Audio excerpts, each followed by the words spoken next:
evening, and thanks for joining us here on Speed Racing Network, week number 10. And, well, we don't have to go very far this week. It's Charlotte all week long, and we have a big one for you here tonight in the SRN Buttkicker Cup Series, the World 300. I'm Greg Olenek, joined by Nick Halda. Nick, welcome. As always, it's going to be a long but fun night here. 31 cars, it looks like. Actually, more now. 34 cars in this field. A big field for these guys here tonight and a very long race. It's going to be a tough one for these guys to get to the end. Big field at a big track and a long race at the track that probably, as far as ovals go, eats up the tires. Oh, yeah. Not as bad as any. This is almost starting to act more like old Atlanta, if you will. So a lot of comers and goers tonight, and like I said, longest race of the year at the track that eats the tires, probably at most of any other track we'll see all season. Absolutely. So we'll see how these guys manage tonight. Last week's winner, Adrian Schumacher, at the Indianapolis Road Course. So a bit of a change here tonight for these guys after that long one last week out in the Hoosier State. 300 miles here at the World 300. Let's take a look at those Buttkicker Series championship standings. Joseph Causey moves back to the top of the board, edging out his teammate there, Ed Shearer, by 4 points. Reese Schaefer, Seth Berger, so the top four tank drivers, and then Ryan Johnson sitting there quietly in fifth. But we're starting to take an eye on that cut line. It's getting closer and closer to playoffs here. Brandon Domain currently sitting on that bubble, 6 points to the good. Scott Healy, defending champion here in the SRN Buttkicker Cup Series, 6 points back. He's looking to make a big push tonight. I've seen some speed out of that 64 machine here this evening. And a lot of points to make up with this large field. You're looking at some 21 points separating 11th down to through 16th, and that's just that part of the cut line. On the other side of it, we're just tight on the backside of it, as well as people trying to get in there. So you see Alonzo King just 11 points off. Yeah, Johan Seminario, who started off the season strong, 14 points back. He can easily make some moves up. Scott Kamal, former playoff driver here in the Cup Series. Skip Candy, rookie, that's going to be our top 20, just 19 points back. I mean, any one of these drivers, all the way back to Blair Holloman, can make big moves this week. And Dalton Tucker still falling through the standings there with his one win. Still have yet to see him for a few weeks since taking on a new job in his real life. So, yeah, some big movers potentially here tonight. I mean, look at Drew Ballesteros down there in 22nd. I've raced Drew here at Charlotte before, and I know he's got some speed. He's going to be looking to make some noise here tonight. And Emerson Ardon, another playoff driver from last season, well out of the cut line right now, 28 points back after a few penalties here in Season 4. He's going to have to make up some ground big time here tonight. We'll see how hard these guys want to go at it early. It's a long race. Can they keep their nerves together and possibly come out with, like you said, the big points night? Well, let's take a look at last week's results in those team standings. Phoenix getting a big win over Rat Pack Racing, 77-39. Gear Up going up against Barr. They won 97-46. Tank Racing beating JW barely, 111-87. That was our closest matchup of the week last week. And Yellow Stripe Motorsports getting the bye, so they will get the win for week number 9. So for the team standings, not shaking it up too much, still the same two at the top. Tank Racing undefeated, 9-0, and the first to crack the 1,000 point threshold. Gear Up Motorsports sitting there at 8-1. That one loss coming to Tank Racing. JW, man, they are going to need to find a way to make up some ground, starting to lose some ground on that number 2 seed, which we all know two teams are going to battle it out for the last 3 weeks of the season. So time to make up some ground for your boys, Nick. They have to make up some ground, and you see, I mean, 874 to 826 as far as the total points between Gear Up and JW Racing, but those 3 extra losses there are going to be really hard to make up. And can anybody right now stop Tank? I mean, they eclipsed the 1,000-point mark before any other team eclipsed the 900-point mark. That kind of makes sense when you see 4 of their drivers in the top 4, so no wonder they're 9-0 this season. So somebody's going to have to make up some ground on them. They're going up against Barr this week. We'll see if Bobby Anderson Racing can get a big, shocking win over Tank Racing. JW going up against Rat Pack, and then Phoenix Virtual Racing going to take on Yellow Stripe Motorsports. Gear Up going to move on to 9-1, so they're really hoping that Bobby Anderson can make some noise here tonight and take out Tank Racing to tie them both up at 9-1. So it looks like these guys have wrapped up qualifying. Before we get out there, let's go ahead and give a big shout out to Buttkicker, as we always do here on Speed Racing Network. I cannot thank them enough for coming on board here again in Season 4. Please go check them out at buttkicker.com. If you're a sim racer, you're going to want to go check them out because these pieces of equipment are very immersive, and that's what it's all about, Nick. Absolutely, get that feel of the car sliding around, and like you said, welcome back to them again. Let that our sponsors continue season after season here at SRN. Absolutely. So once again, check them out at buttkicker.com. So it looks like the guys are starting to grit up out there on the field as they do here in Charlotte, and always cool because they pull them right out there on the front stretch so everybody can see how good looking these cars are here tonight. Let's check out that starting order for race number 10 to 20 here this evening. Timothy Latham showing some good speed out there with a time of 30.098. He's going to be your pole sitter here tonight. Randy Nichols, outside pole, looking to maybe snag his second win of the season. Drew Ballesteros, that name I mentioned, outside of the cut line. He's really good here at Charlotte, starting third. Scott Healy, that first driver outside the cut line, starting fourth. Starting fifth, Thomas Twomey, who is outside. Brandon Domang, another cut line driver that we talked about. Then seventh is Brandon McAvoy, who is outside. Johan Seminario. Aaron Gerwitz starts ninth, and Seth Berger rounds out your starting top 10. Yeah, David Duke, good to see him here this week. He's starting P number 11. I know his TikTok fans are going to love that. And Brad Herman, defending Truck Series, a former Truck Series champion in row number 6. So let's go through a few more rows before they start to head on off. Lane Hostler, Matt Dula, that's row 7. Rob Norfleet, Justin Rideout in row number 8. Scott Kalal, Jordan Sailors in row number 9 with Ryan Johnson and Dave Hughes Jr. rounding out our top 20. So looking like the boys are starting to pull off pit road here, the front stretch, I should say, and let's go ahead and make our picks tonight. What do you say, Nick? I think it's kind of a Seth Berger kind of night. We see him a lot on these ovals. He'll kind of be up front, and then something will happen. He'll kind of fall back, and then all of a sudden he's there at the end. With the length of this race tonight, gives him plenty of time to kind of bounce around the pack like he seems to do, but he always seems to be at the end of these kind of tracks. I'm going to go ahead a little bit further on in the pack here. Back in the pack, I'm going to say, I'm trying to find my guy. There he is, Reese Schaefer. I'm going to pick him. He's starting way back there. It took me a while to find him. He's starting P number 28 tonight. But was talking to the guys, Brandon and Sean, because I'm always talking to them, and I'm just shocked that this man is 0 for 49 in SRN's Cup Series. It's just baffling to me considering how dominant he usually is here. But I'm curious to see if he can make up the ground. A long race tonight. He can definitely get it done. And it'd be interesting to see the strategy and maybe a little gamesmanship coming into play here because I'll tell you what, some of these top 10 drivers were definitely not top 10 as far as practice times. And then some of the guys that we saw that were at the top of the practice charts are starting in the back. So let's see if there's maybe a little gamesmanship to be played here as we go 200 laps around Charlotte. Approaching that Geico restart zone right there. That's going to bring out the first Silverback Tax Solutions green flag of the night. Whoa, the top 2 drivers get loose. And that is going to stack them up horribly. Wow, those guys both just broke loose, almost synchronized.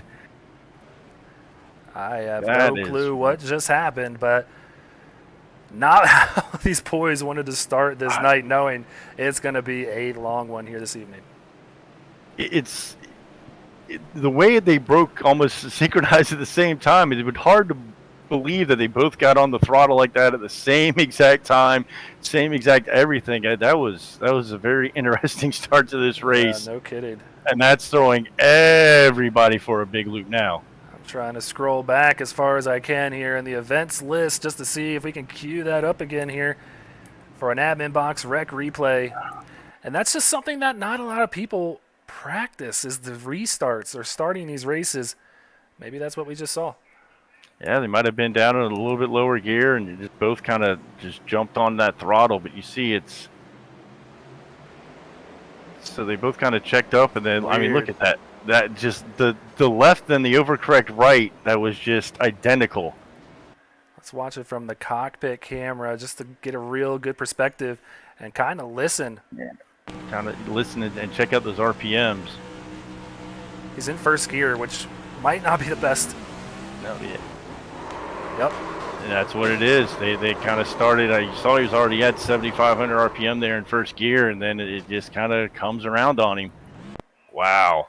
That's why I had to ride along with Randy Nichols, see if he was also in first. Looks like he was. And that's what these guys up front in these first rows can do. Everybody else behind them kind of a little bit easier on the gas, which is why you didn't see that same thing happen to the second row on back. But, man, some big names. The one I'm going to point out, Scott Healy, getting caught up in that big time.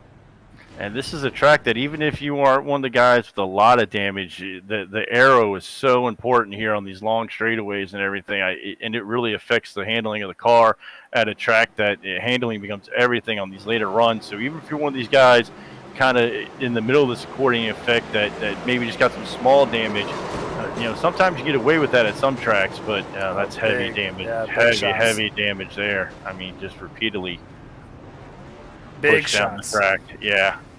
But even for some of these other guys in the back, you're going to have to come in, maybe try to clean that up a little bit. That's something you're going to be fighting. What was already a long race is becoming a lot longer for a lot of guys in the field. Yeah, and also when things like that happen, iRacing doesn't register the part of the cars that don't cross the line as being on the same lap as the ones that did cross the line to start the race. Right. So that is why we're seeing Drew Ballesteros all the way back here. This is your leader right now, Drew Ballesteros in the 44. All those cars in front of him are going to take that wave around. So it just kind of throws everything off when we go through scenarios such as this one. Yeah, it's a tough start, and you'll see all these guys, once we get the one to go, they'll have to go around and file up real quick, and see guys in here trying to take care of this damage as fast as they can, come in and try to stay on the lead lap at least and fix what you can while you can. And a lengthy caution, too, already here. So this is going to start lap number 4. It's going to turn off those lights. And actually, no, we're going to go another lap because we would be seeing all these guys go around right now to get this lap back. And all those drivers you just saw go down pit road, they're going to be stuck a lap down without even going a lap down. Yeah, and you can see the crinkled hood there on Drew Ballesteros. He likes to stay out, probably just for that reason, afraid of how the field's going to shuffle out. He's got a little bit of a crinkled hood on the front. Yeah, I almost think this would be an advantageous time to go do that, because considering there's really only 5 or 6 cars that he would be behind if he did go out right now or go down pit road. But these guys are going to have to, play some strategy here tonight. I understand that they are a little bit tighter than usual on tires with how long this race is, so a lot of guys probably going to have to stay out in scenarios where they would typically come down. So going to have to really listen to the crew chief here tonight. And I know you guys at JW usually have Justin Rideout in your ear. Well, he's in this race here tonight, so we'll see how it works out for everybody over here at JW. But Drew Ballesteros is out in front. And for those guys who went in the pits, I've done it. I've been guilty of it. An early wreck like this kind of throws you for a loop. You're kind of not in the right mindset, and you go to get that damage repaired, and you realize, oops, I didn't click off my tires. So hopefully everybody that's gone in clicked off those tires, because I've been guilty of that. No, I'm pretty sure most people have been guilty of that. I know it's gotten me a couple times. Yeah, I was always the biggest culprit with the fast repairs. So we don't have to worry about that here in Speed Racing Network, considering they don't have any fast repairs. But yeah, you're exactly right, man. If they did accidentally blow one of those sets of tires, they can't just put them on like scrubs like they usually do in the real world. Those things are gone once they take them off. Yeah, they're gone. They can't come back, and it's going to make the back of this pack, I think it's going to make this a lot racier, being that we're going to have, maybe 8-9 cars all fighting for the lucky dog, trying to be the first car a lap down to get themselves back on the lead lap.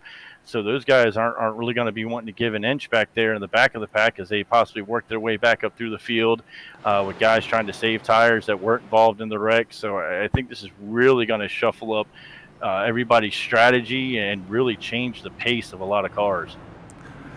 You see everybody coming back up to behind the field, and man, that has shuffled things up big time. We didn't even turn a lap, and Joseph Causey's already up 14 positions from where he began the night. And I believe Ed Shearer is up 13 spots, Schumacher up 16, Byron McDonald up 17 spots. So, and in the short term, the biggest benefactor might be the guy starting here on the outside of row 1, Brandon Domingue. I mean, he had a bunch of guys starting around him that were all right hanging around that cut line, and now he finds himself, Johan was a little bit back, but Brandon now finds himself amongst some other drivers there. So that's a big benefit that he was able to clear out and stay on this front row. Yeah, he got through there just barely, so I know he's going to be really excited about that when I talk to him after the race. But, man, we are not out of the woods by any means just yet. Let's go ahead, check in on our pole sitter here. Looks like Latham coming around to get his lap back. I think the admins are kind of working with some people here to kind of not put them behind a rock and letting these two go by, because we were going to start the race there. Typically when the wave around cars go by, the next lap we're going green, but not the case here, which is kind of nice to see. I think we're going to get everybody back on the lead lap for the most part here. Yeah, I think it's the right thing to do. Get everybody shuffled up, give everybody a chance here. It's a long race. It's crazy that they were the only ones to break loose like that. The other cars behind them may have been starting in second, but you figure the majority of the field were probably starting in first. And for those two to be the only one to loop it like that was pretty interesting. So good chance to give those guys a chance to get back in here and make a race of this. And another thing to say, too, is everybody on back here, when you take the wave round, single file restart here. So they are going to be well behind the 8 ball trying to catch back up to these guys. So pace car lights are still on. We haven't even completed a whole lap under green, trying to get this field sorted out. But one thing we do have sorted, I think, is this top 10 potentially. I'm so you still got some cars that are trying to figure out where they were at. There we go. So that was the last 5 cars that were a lap down. Scott Healy, Bo Tiffany, I believe Thomas Toomey, Joseph DuPont, and Brian McAvoy all going around to get their respective laps back, and we will have everybody back on the lead lap with that.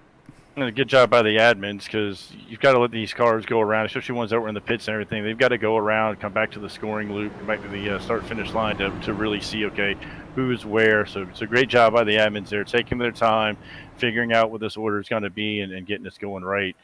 And one thing to pay attention to with all those cars starting single file is racing back to here to the start-finish line and not getting caught, moving out of a line or getting too crazy and getting black flags for passing under somebody or something like that. So that's another thing these guys, especially starting towards the back half of the single file line, you've got to be careful. You can't make too hard of a move getting back to the start-finish line. You potentially pick up a black flag. Yeah, and I know people probably won't be too thrilled about it, but I'm thrilled about it mainly for the fact that I think this will clean up this race big time in regards to this next restart, having just about 4 cars, 4 rows side by side, 3 rows actually, and then everybody else single file on back. I think it's going to really clean things up, but looks like we might be seeing one to go this time by. Yep, you can see the flag man, Barney, with the flag up.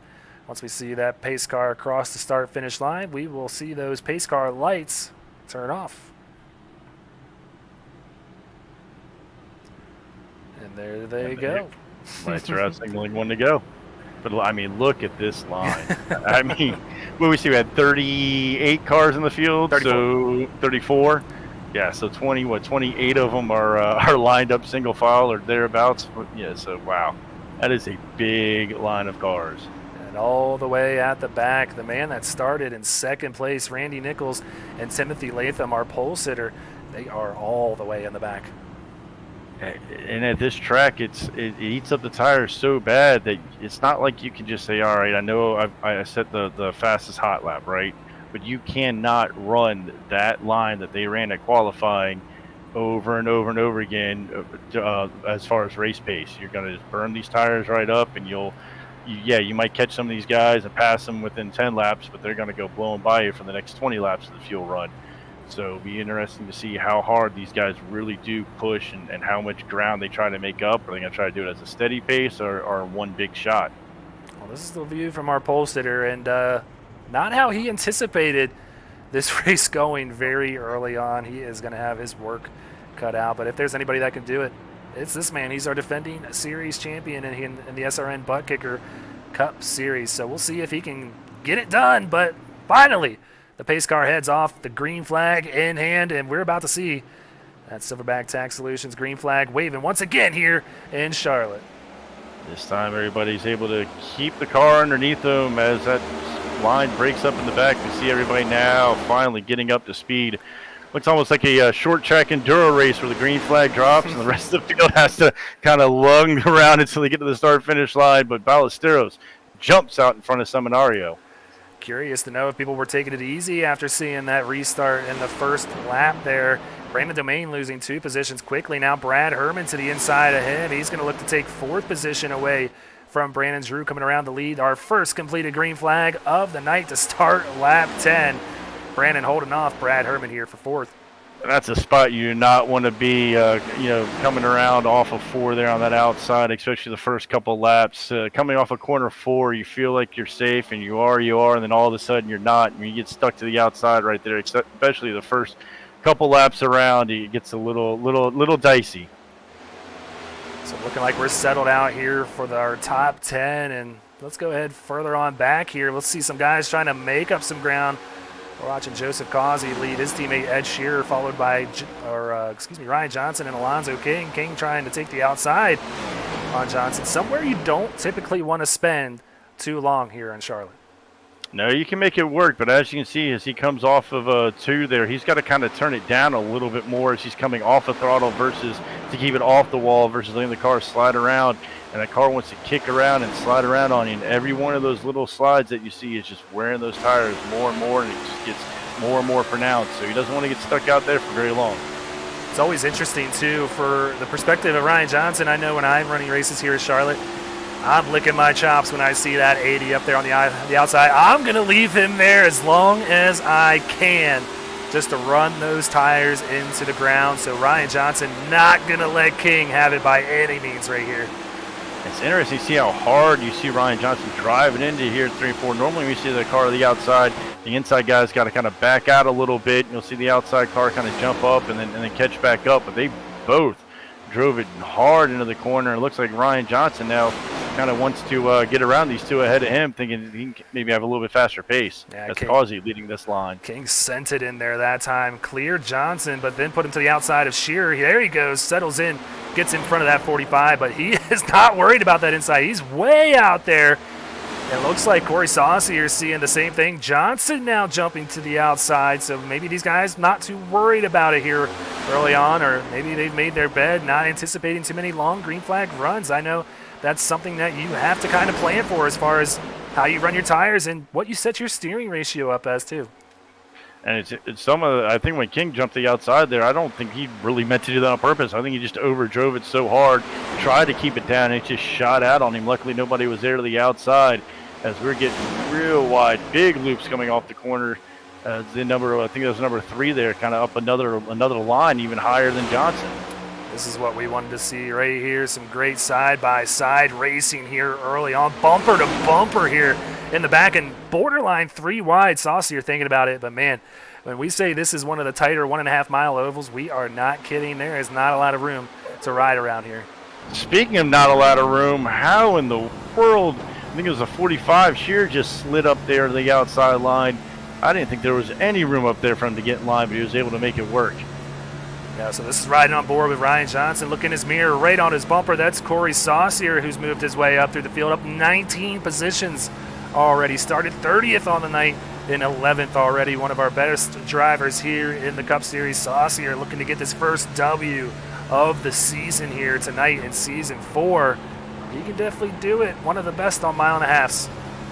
But you also see what all that heavy side-by-side racing did to this group as they've fallen back now, some 4 seconds, 3 seconds, 4 seconds behind the leader as they're going to mix it up even more. It's almost like these guys up front kind of maybe anticipated the heavy racing back there, and they're content just to stay in line and just put the laps down and let those guys really race hard back there, and they'll be the big benefactor of it. Right now, the biggest, Seth Berger, takes the lead. Yeah, you spoke about the leaders. We had a lead change not too long ago. Seth Berger out in front now after starting 10th in this race. Your pick quickly to the front after the poor start that we had at the beginning of this one. Drew Ballester is going to settle in behind him now after losing that lead, but we got a battle for third here.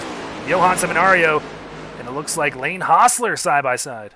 Yeah, I think Johan wanted to kind of pull it down a little bit later apex, and Lane kind of stuck his nose in there, and Johan had to back out and keep the car a lot higher than he wanted to.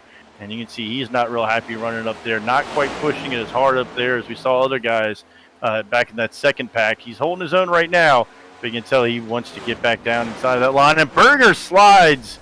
What just happened here? And he's got he's coming back on the back. Oh boy. I have no clue what that looked like. It might have been an equipment malfunction or something. I thought Yeah, he we'll was. have to go back and see. It looked he should have been, I thought, well clear of turn 4 exit for like a possible over rotation and driving it too hard. Let's go ahead and And see if at that. that last check, Ballesteros wasn't putting a lot of pressure on him to maybe get into him at all. Let's see. Oh, it looks like he got into. It looks like he tried to cut this dog leg and might have touched. Yep, he touched the turf there, and that might as well be ice as far as iRacing is concerned. As soon as you touch that, you were sliding and losing it. He tried to cut that dog leg just a little bit too tight. That'll do that to you? That's good to know because that is crazy. Oh, this is too. Man, yeah, he was out of the gas too. That turf, we'll just call that the turf monster for right now. Watch, you'll see it. The car will just it will just slide, and then once you're here, it's all over. You're just sliding. He can be on the brakes as hard as he wants. You are just sliding through there. That is wild. I had the Seth. I feel your pain, buddy. I don't probably had that happen to me a half dozen times practicing this week in the Xfinity car. Yeah, the worst part about it is you're not expecting that to happen. That's bizarre, and that's just I think a product of these Cup cars with the clearance on the back, and maybe it bottomed out and shoved that car into the grass, and it was all over after that point. But didn't really look like he was fighting the wheel. He just let it go. I don't know, but man, Seth Berger out of the race early here. Yeah, I don't know if he maybe had a screen monitor go out or something. That's why he kind of kept that straight line. But like I said, I definitely touched that in practice, and it'll just hook the car, and then once you start going through there, it's kind of funny because the iRacing will pick up the Roval, and it'll tell you cut the bus stop, and it wants you to slow down a little bit, and you're like, yeah, I'm just wrecking here anyways. It doesn't matter. Well, that hands the lead back over to the 44 of Drew Ballesteros. Lane Hostler up to second now, and Johan Seminario in third. So that is your top three. Let's see what other battles we got going on, as it looks like this top 8 pack is kind of settled out right now. Leading the charge in that second pack, Jordan Saylor's going to the outside of Ryan Johnson. Ryan Johnson to the inside. He's got Saucier there on the outside as well. It's the top 2 rows here are 2 by 2.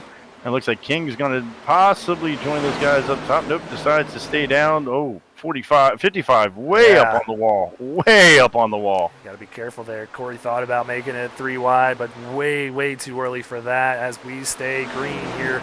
Coming to lap 25 here in the World 300, presented by Speed Racing Network. Everybody, Sailors gets real tight into the wall. I could tell that was coming just by the way he was exiting. Yeah, unfortunately for Saucier behind him, Saucier found something on that top line. His car looks a lot more stable going around that top line, and he had a big run there on the 55 coming off the exit, and unfortunately the 55 caught the wall right in front of him. Saucier had to really back it off there. Tell you what, he really had a line there going for a little bit. You see some of these guys don't look as happy, and cars look as really settled. You see them kind of sliding around. That's what I talked about earlier. Coming off a 4, you're good, and all of a sudden you're just not. Man, now I'm getting nervous as hell every time I see them clip the grass over there. I just really have to believe that was something, equipment malfunction with the way he just didn't fight to really even keep it off the wall there. I feel like his teammates or something said he was coming back on the track from the way he stopped and turned it down. I don't know what just happened. Yeah. That's not a Seth Berger move to hit the wall like that and come back on the track as aggressively as he did. I think he lost a monitor or something there, which is something we see happen here on iRacing quite a bit. Yeah, except absolutely possibly. I wasn't surprised at the speed that he carried through the grass there, because like you said, even if you're on the brakes, I know you're sliding through there, but then to bounce off the wall and kind of keep sliding up, he did a good job there. If it was a minor or something, I'm sure his teammates were telling him what's going on, so he hit that escape button as fast as he could to try to limit as much damage as he could to everybody else. Well, here's one of the drivers we want to keep our eye on here tonight, as we have a caution out, our second caution of the night. Seeing Mike Mosby involved and Dave Hughes Jr. Yep. Oh, and Mosby looks possibly stuck here. Yeah, he was stuck on the apron. He's going to have to take the tow. Let's see what happened here. He was riding to the outside of this 11 car, I believe, here. This is an admin box wreck replay. It's the 99 to the outside. Oh, gets a little help there. Was that Causey? Not sure who that is. That's Thomas Toomey, I do believe. Oh, a big hit for Dave Hughes Jr. Man, that's going to kill Mosby regardless of whether he had to take a tow there or not. Yeah, that probably is a bad situation for Mosby that came in there late as well. For Dave Hughes, yeah. Could be interesting where it's one of those situations where he's kind of just blind coming around this corner. You see him coming down. He's trying to slow it down as much as he can. He knows if he gets down on that apron too much, it's going to turn him around. So he's debating, trying to save him from looping around on him and just nowhere to go. So Mike Mosby bringing it down pit road with the tow truck here. He's going to have a lengthy stint on pit road as the guys get that car all fixed up. But we're going to have a battle for the lead here off of pit road. Looking like Brad Herman might come off first, and he does. Herman's going to take it. Ryan Johnson, I think, comes off third there. Actually, Hostler came off first. Hostler, yep. Hostler, Ballesteros, Seminario, and then Herman is how it's running order showing right now. Yeah, so Drew Ballesteros actually goes around Lane Hostler. He'll be the first car to come off pit road. So Ballesteros, Seminario, and Lane Hostler. That will be your top three when we come back on the other side of this break. Don't go anywhere. Want to be a part of an established league on iRacing? A league that's competitive, fun, and above all fair? Look no further than Speed Racing Network. Originally known as Mid-South Madness, SRN has evolved into a league that can bring the best out in any given driver. Drivers work their way up through the ranks to hopefully one day call themselves a champion of Speed Racing Network. If you're interested in joining, don't hesitate to reach out to league admins to claim your spot today. Maybe you'll end up in the history books.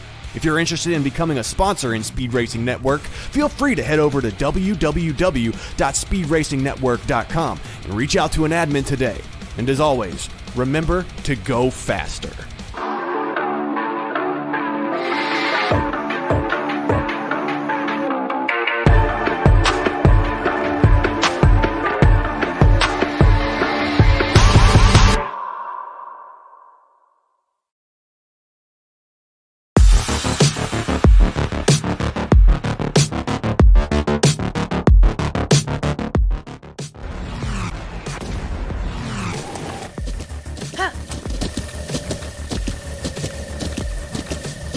With the Buttkicker Gamer 2, what you see and what you hear is what you feel.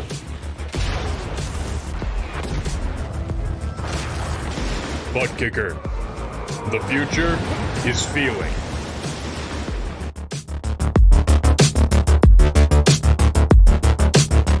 Silverback Tax Solutions specializes in dealing with IRS tax problems. If you are receiving threatening letters from the IRS, or if the IRS has placed liens or levies on your property, Silverback Tax Solutions can help you find relief. We have worked with hundreds of people to resolve their tax problems. If you're behind on filing your taxes, it's never too late to get on the right track. Silverback Tax Solutions can help with that also. Don't let another night go by where you lose sleep worrying about the IRS or your taxes. Head over to www.silverbacktx.com or call 662-996-4357 and contact an enrolled agent today. We can help you gain peace of mind and deal with those problems for you.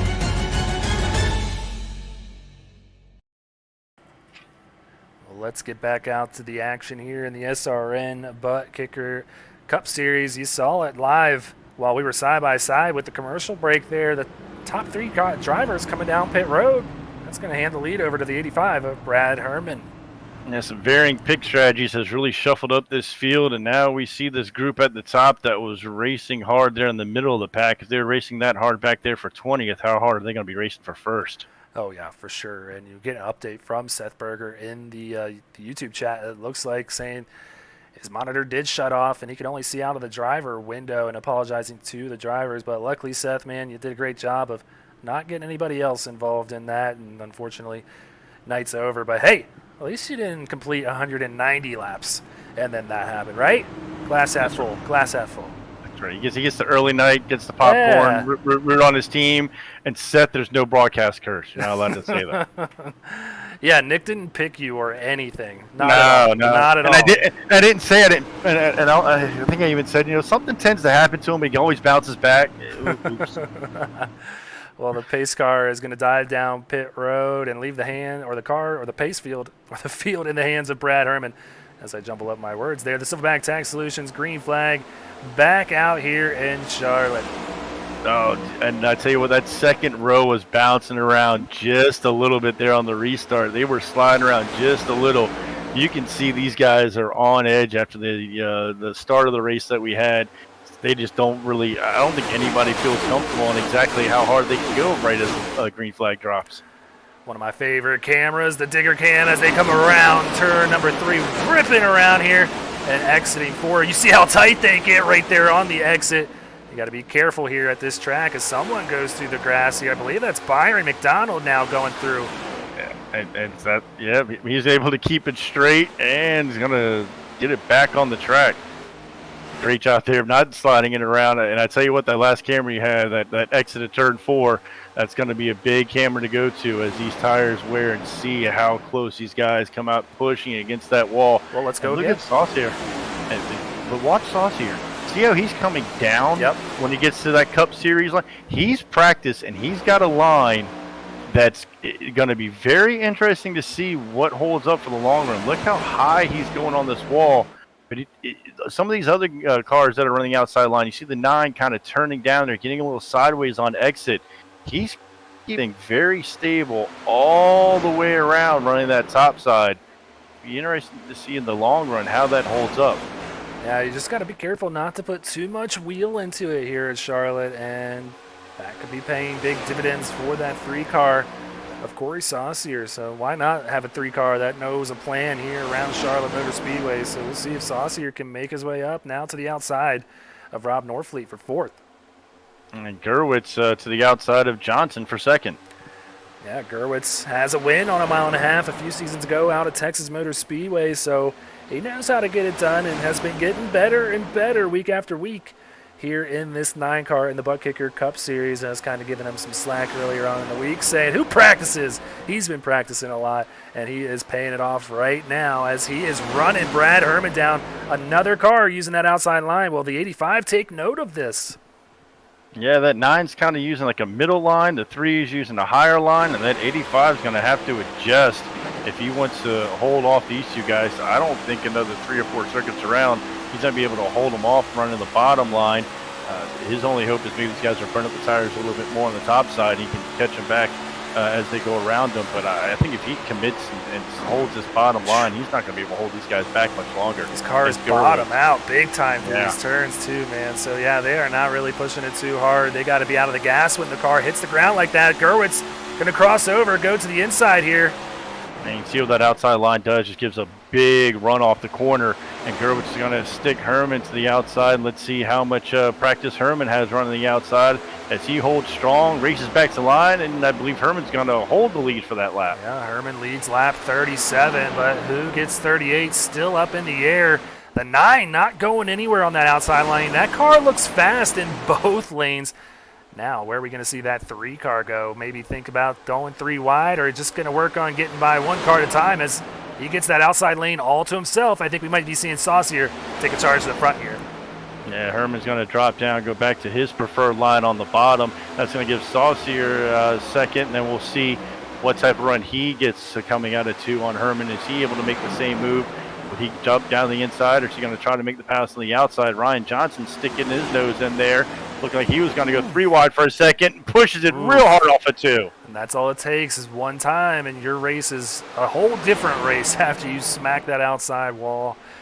Maybe seeing the 9 take it easy here, knowing it's a long, long race here. Might be seeing a long green flag run. But speaking of where did he come from, the man in 4th right now, Blair Holloman in this beautiful number 10 machine.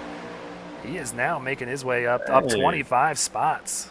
That's a good-looking sparkling shine machine there. Kind of like the little throwback look. Yeah, looks real good and looks real fast, too, as he is making up some big-time ground now right behind Ryan Johnson. Brad Herman holding him off, though, here as we complete lap number 40. We're 20% of the way done with this thing, Nick. You see these guys all kind of moving around. Ryan Johnson's moved up about a half a lane the past couple of laps. They see what some of these other lines, the other guys have been practicing, and they're almost trying to figure out, are they able to pull it off? Right now, this is a great time for these top 5 cars to see what they have, kind of feel out some different lines early in a run, late in a run, and they're going to just kind of write down, put all that knowledge down in their mind. So if it gets down to the end of the race, they'll kind of have a better idea of where they can maybe push it, where they're maybe better than some of these guys. These guys are going hard here with just 20% done. Yeah, I can confirm we did a full Phoenix virtual racing practice with the trucks, the Xfinity cars, as well as these Cup Series cars, and I can tell you, for that practice session, our Cup drivers were not driving this outside lane, so I think a lot of drivers are taking notes right now, and it is going to be hard to pass. But now I'm curious to see how it fares on a long run, if it can hold up and sustain these tires on a long run. And what you said might be true, not really grinding those tires down as much on exit when you'd be really cranking the wheel on the gas. Kind of easy off the turns. It's almost like you see how he's really letting the car roll through the top of the corner. He's not pushing it hard right now. It's so much so he's getting put 3 wide. He's using more brake and throttle control to point the nose of the car around instead of wheel input. That should benefit him. You would think if he's committed that line for so much, it's got to be something that's practiced, got to be something the data's telling him, hey, it's going to work. And for these other drivers that maybe didn't figure out that line or weren't comfortable, it's one thing to do it in practice over and over and over again, but to do it in live action with everybody else diving underneath you, it's going to be real difficult for them to kind of figure out that line and not worry about getting undercut and getting cut off. Well, Ryan Johnson channeling his inner Jeff Gordon. Why not here at Charlotte Motor Speedway, running the throwback here tonight, and it looks good and fast too. But man, Brad Herman really setting a good pace right now. He doesn't want to give up this track position as they go 3 wide on the front stretch here with Blair Holloman in the middle of this sandwich. He thinks better of it, eases out of it. That's going to put Ed Shearer to the inside. Holloman going to drop back as we have our 3rd caution of the night.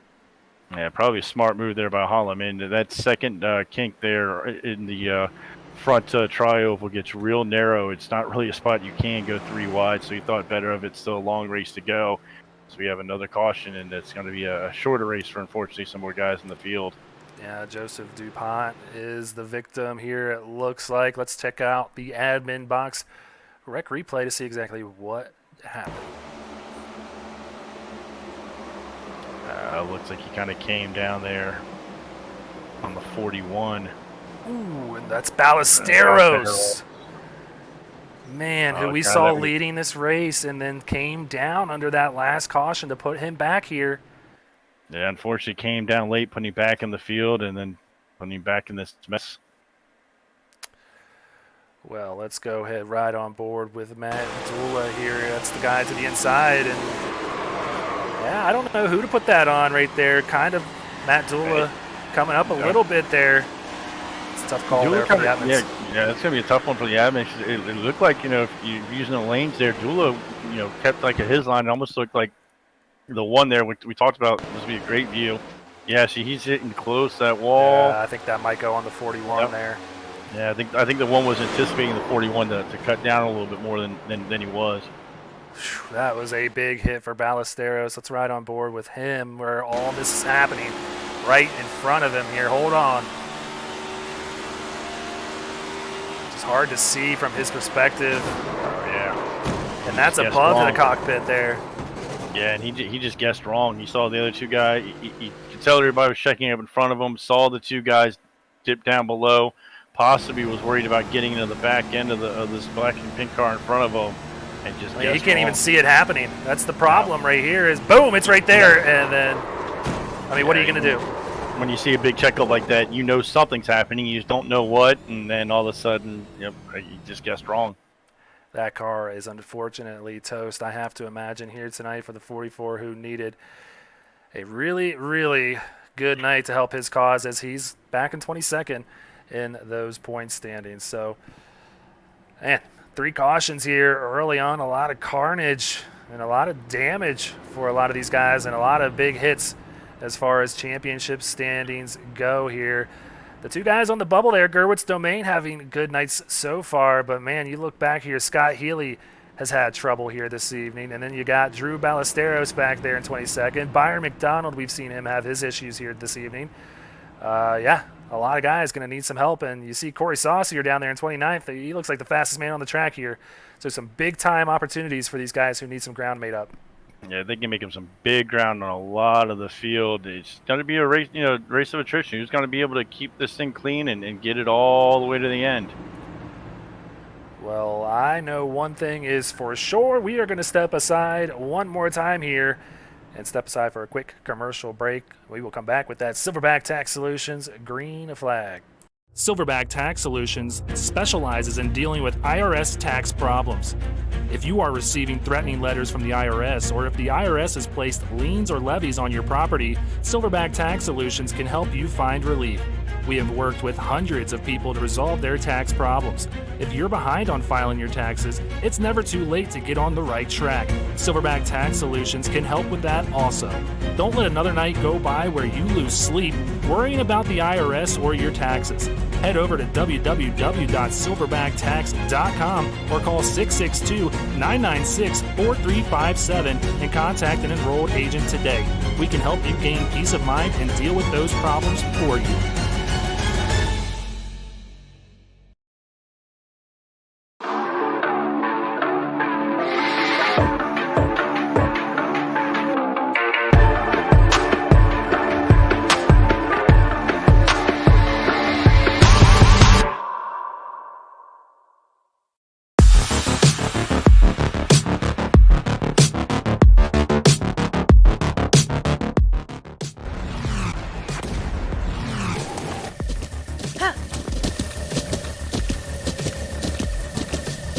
With the Buttkicker Gamer 2, what you see and what you hear is what you feel.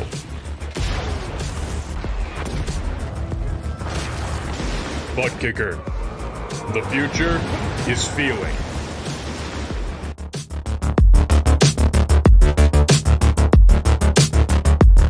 Want to be a part of an established league on iRacing? A league that's competitive, fun, and above all fair? Look no further than Speed Racing Network. Originally known as Mid-South Madness, SRN has evolved into a league that can bring the best out in any given driver. Drivers work their way up through the ranks to hopefully one day call themselves a champion of Speed Racing Network. If you're interested in joining, don't hesitate to reach out to league admins to claim your spot today. Maybe you'll end up in the history books. If you're interested in becoming a sponsor in Speed Racing Network, feel free to head over to www.speedracingnetwork.com and reach out to an admin today. And as always, remember to go faster. All right, coming back out here on track. Pace car lights are off, and we're about to kick it off for the 4th restart of the night, crossing the quarter way mark here in this evening's race. About to cross that 50th lap threshold as that pace car dives down pit road. We're about to see that Silverback Tax Solutions green flag waving once again here tonight. And these guys restarting on the oldest set of tires that they restart on all night. Everybody's able to keep it straight and going, and Herman jumps out as Saucier and Johnson are side by side. Yeah, Herman's been getting great restarts since taking over this lead. Saucier is going to want to make quick work of Ryan Johnson here, not to spend too much time battling and try to work on Brad Herman. Looks like everybody just about staying out that time, not coming down to waste a set of tires, but just to name a few, Bo Tiffany, Matt Zula, and Byron McDonald all coming down, as well as Michael Politis that last time by. So this is what I'm talking about. There is going to be a lot of strategy played out, and it is going to be important once we get down to the end of this thing, because, man, if you waste your tires and we get a caution with like 30, 20, 15 laps to go and you have an extra set, you are going to be flying out there compared to these guys. And we'll keep an eye on these guys that did pit, and you'll get an idea of the tire fall off and just see how much time those guys are going to be able to make up. A couple of big checkups in the past couple times coming out of Ford in this part of the field that we're watching that really caused it to stack up, force 3-4 wide moments, more than a couple of times here on the front stretch, and then also through 1 and 2 and then on exit as well. Yeah, some great side-by-side racing here in the middle part of the field, and starting to really pick up here as you see more and more cars start to drop out. Opportunity grows bigger and bigger for these guys that need all the points that they can get. I'm seeing Scott Healy starting to creep up back into the top 10. He was one of those drivers that started up towards the front and was involved. He caught all that big damage too from that first incident there at the very drop of the green flag here tonight for the World 300, but that car looks cleaned up now after 3 cautions here so far. The pit crew has been able to bang out the dents, and that car looks pretty good as he is knocking on the door of 10th place. Alonzo King just in front of him. And King was battling up front for a while. Then he had a little bit of a checkup, forced him to fall back to this the back end of the top 10. He hasn't been able to quite race his way back up there yet. As you see King almost get in the back of Ming there. They're able to settle it down and come around. A lot of good, hard racing. Yeah, and that's just, I think, a product of Brandon Domain taking it easy here. We're on older tires, so you got to take care of these things. So we got 3 PVR drivers in a line here for 8th, 9th, and 10th. Aaron Gerwitz, Brandon Domain, Alonzo King, and not to discredit Scott Kalal either, because Scott Kalal having a fantastic night, too, for Phoenix. He is up in P number 6. There's his picture loaded correctly. Give him his dues as I say that. He is 3 wide here with Causey and Corey Saucier. He's going to have to keep this thing pinched down as they are going to clear through here 3 wide, and he's not going to have the momentum those other 2 cars are going to have.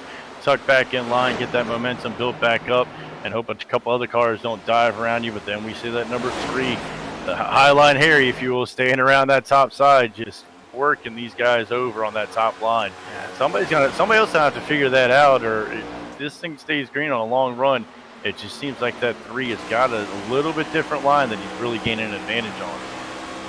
I'll give it a shout out here to Rob Norfleet, who's having a quiet, good night. Hold on, I need to take a look at this car here, because this looks a little too much like a Bengals car here. And as a Ravens fan myself, I don't know if I like it too much here. So giving him his due, having a great run, but I don't know if I'm going to give him too much TV time here tonight. We'll just stay with the in-car camera. As a Chiefs fan, I can, we'll stay with the in-car camera on that one. Causey going on by here. He's going to take 4th from Rob Norfleet. So the 88 picking back up where he left off and had a great run at Indy last week, and looking like he's going to be in line for the same here tonight. Ed Shearer taking a look to the inside of Brad Herman for 2nd. Wanting to run down Ryan Johnson. Brad Herman starting to fall back a little bit after this restart, the 4th restart here. Real tight there through the dog leg right there. Man, I know we talk about tire saving and these long runs and how much this track heats them up, but it's like the field isn't letting anybody save. As soon as somebody gets out to the lead or wants to try to save a little bit, you've got 3 or 4 guys just beating on your door to get around you, especially if you're back in this 10th through 15th part of the pack where there's good give and take. It's good hard racing, but nobody is really able to really save much for anything right now. Not at all, and I don't think anybody's really saving, especially these guys that were at the front, went to the back, and have to make their way back to the front, specifically Timothy Latham up to 11th right here and running that Corey Saucier line just behind Corey, and both of these guys looking really fast. Trying to get by Brandon Domain. Looks like Brandon is going to clear them and set sail. Randy Nichols just in front of Saucier, but look at how high he's going, man. I have never seen anybody run that high. That's going to open the door for Dula in the middle there. The 41 making it 3 wide. Wow, that's a really tight spot to make it 3 wide. Great driving by all 3 of these guys. It's still 3 wide. I mentioned it gets real narrow through there. They're able to pull it off. Wow, you see why these guys are the top series drivers here at SRN. Real impressive. They're taking the runs. They're not backing off. If it's there, they're going to take it. And we're seeing that throughout the entire field. If you leave the door open, somebody's going to stick a nose in there, whether it's coming off a corner. Dula seems like he's figured out that top line a little bit as well. Yeah, Dula is flying up. Here. I think you kind of go back and look at the pit stops. It wasn't Dula one of the ones that came in a little bit later, and that's what it is. There's your tire difference. In what's 20 lap tire difference, you can see just a huge difference on track as he's going to try to he's got to make every second that these tires are better count until they, eventually they're going to start, evening out, and they'll start kind of falling back to the pace of the field. But he's making every bit of them count right now as he is flying up to the field. Yeah, this isn't traffic, and he's chopping off a half a second on his teammate, which is our leader, Ryan Johnson's time. Dula is heading for the front here, and he knows that if this thing stays green, he is licking his chops. But like we said, hopefully he's played the right strategy. Very tight on tires here tonight with as long as the race is, so that is why we're seeing him fly around. A lot of guys staying out there, but right now he is surging to the front, going on the outside, 3 wide, gets into the wall there. Has to be careful not to tear this car up with how fast it is. That was a brave move to be willing to be the guy, to willingly put yourself on the outside of 3 wide, kid coming off of 4. That's a scary spot, but he's doing the right thing. He is not wasting any time. He's refusing to slow down, kind of wait for a moment.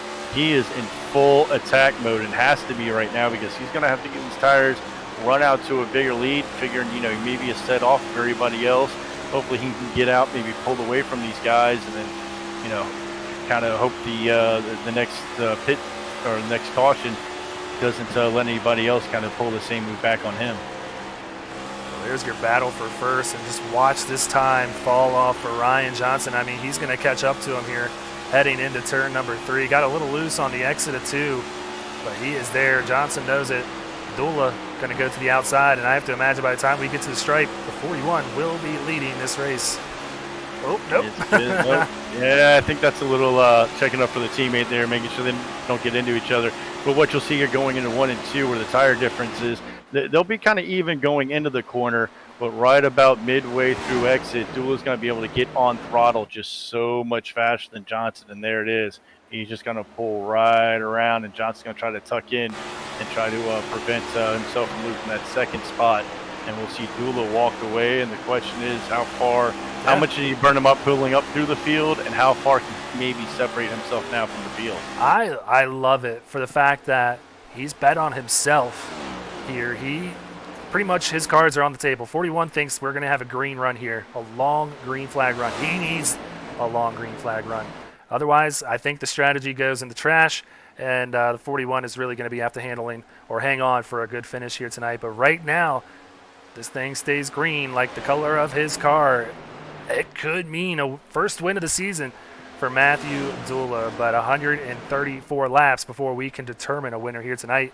I like the strategy.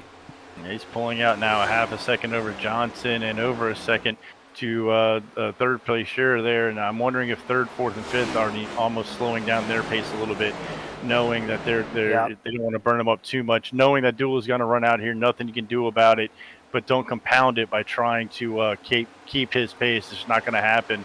They're just going to try to turn consistent laps over this whole long run and see what shakes out at the end. Is again back to the field, 2-3 wide, constant throughout the back of this field.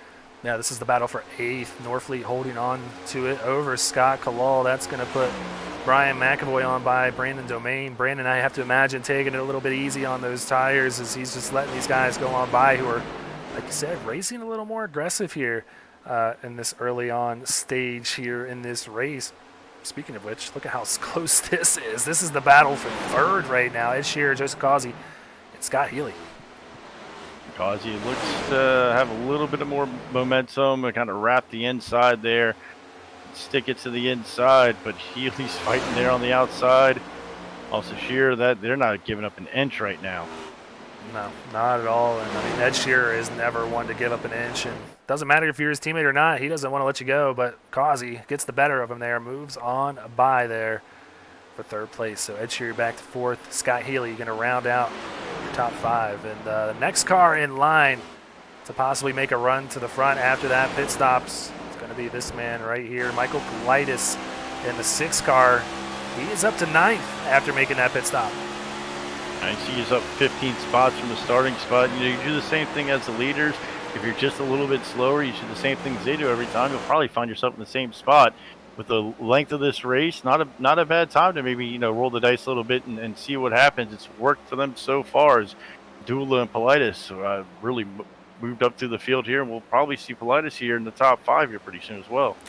Yeah, as he has moved up to 8th, now running down Brad Herman, who was the leader on this last restart that we just had, and He is falling back in a hurry. So starting to wonder if these guys are regretting a little bit staying out or sticking to their guns and just hanging on to as many tires as they can get here, as we've completed 70 laps here in the World 300. And we're starting to see the field now kind of being a little bit more content staying single file. We saw Johnson, Causey, Shearer, Nichols trying to dice it up there a little bit. They've seemed to be happy to kind of fall back in line here, and it's really taken a larger mistake from somebody in front of them, from these guys to really start putting their nose in there. I think they're realizing they cannot keep that up for the remaining 100 and almost 25 laps. There's no way the cars, the tires, their nerves are going to be able to handle it. Long race, boys. I think cooler heads are starting to prevail throughout this field. You're seeing guys not fighting so long to keep position. That's a big indicator of when we start hitting that tire save mode. I realize that there's a short run in every long run, but I don't know about what you thought, but the short run seems to be a little bit longer, a little bit harder racing than I thought. I thought for sure some guys were going to back out even sooner. Yeah, I just, you always go into a race with a certain strategy, and it's funny how it changes up once that green flag drops, and you kind of forget to take it easy, and we saw some real aggressive racing. With Shearer and Nichols getting real close there through 3 and 4. Nichols going to take away that position from Shearer. Nichols moves up to 4th. Yeah, Shearer's trying to keep Nichols pinched down, but Nichols did a great job keeping that momentum down, rolling to the bottom of the corner and able to keep it going. But it looks like we got a little crossover move coming at him, back at him. Yeah, Shearer not going away, but I have to imagine that high line will prevail for the 42 here. Politis trying to figure out where he wants to go. He's going to send it 3 wide with those fresher tires. Got to be careful with that low entry not to wash up. Handles it perfectly through here. Picks up 2 spots. That's a great job. There's a few bumps there going through 3 and 4 that will absolutely upset the car and send you up the track. He did a great job handling those bumps, and he gets through those guys, and now he's looking to make quick work of Causey. So just like that, Politis up to 4th. We were a little skeptical of those drivers opting to come down pit road, especially after what we saw happen to Drew Ballesteros. Unfortunately, it didn't work out for the 44, but it is working out right now for his teammate, the 41, out in front, as well as the 6 here of Michael Politis. Nowhere in sight is anybody around this 41. Crosses the stripe, and man, he has got a lot of daylight between him and his teammate Ryan Johnson. Yeah, some 2.5 seconds now, and that gap's just going to keep growing. It's got to level off. The tire's eventually going to wear off and level off, but this happened because of how hard Dula pushed to the field and just determined to get around every car he could at every possible moment. If he had stuck back there, Politis didn't kind of come through as aggressive, and you see he's working his way around, just not quite as quick, and that's where Dula's really made this big gap come from. Let's go further on back here in the pack. This battle for 16, checking in on my pick here, Reese Schaefer. Beautiful black alternate paint scheme to what he usually drives in the orange. That car is looking really good out there. He is up to 16th position now with this pass on Besaw, up 12 from where he started tonight's race, just patiently making his way up to the front in that Healthcare Billing Incorporated Toyota Camry. Yeah, these guys kind of going at it here a little bit, not as hard as we saw some of the other guys, but pushing hard. You see Latham there kind of hanging out, kind of slowing his pace down a little bit as well. And wow, good save, good save. Yeah, Besaw with a hell of a save right there. That could have damaged and wrecked a lot of cars with how tight the racing is back here. A lot of good cars, too. You see Lane Hostler back here as well. 19th, we saw him running up towards the front at the beginning of this one. This field has just shaken up at every opportunity. I mean, look at this. Aaron Gerwitz is back in 24th. He was potentially making a run. He's side by side with Corey Saucier all the way back here. These two were in the front not too long ago. Yeah, these guys were running the same line, battling it out. Just unfortunately, it was like 20 positions higher last time we saw him. That was a great job by Besaw there, too. Once he kind of got sideways, got those tires hot and angry, he was smart enough to back out the next corner, realizing it was only going to get worse if he kept pushing it hard, as Kalal's going to come in here with at lap 79. Yeah, Kalal and Blair Holloman both making stops here. Have to imagine if this opens up the window for everybody. And I think we might just see that here. Politis taking over second as Ryan Johnson comes down pit road, bringing Brian McAvoy along with him, Alonzo King, Brandon Domain. It's about to pick up here. Yeah, but these guys are in a bad position because Dula and Politis, pitted a couple laps behind them.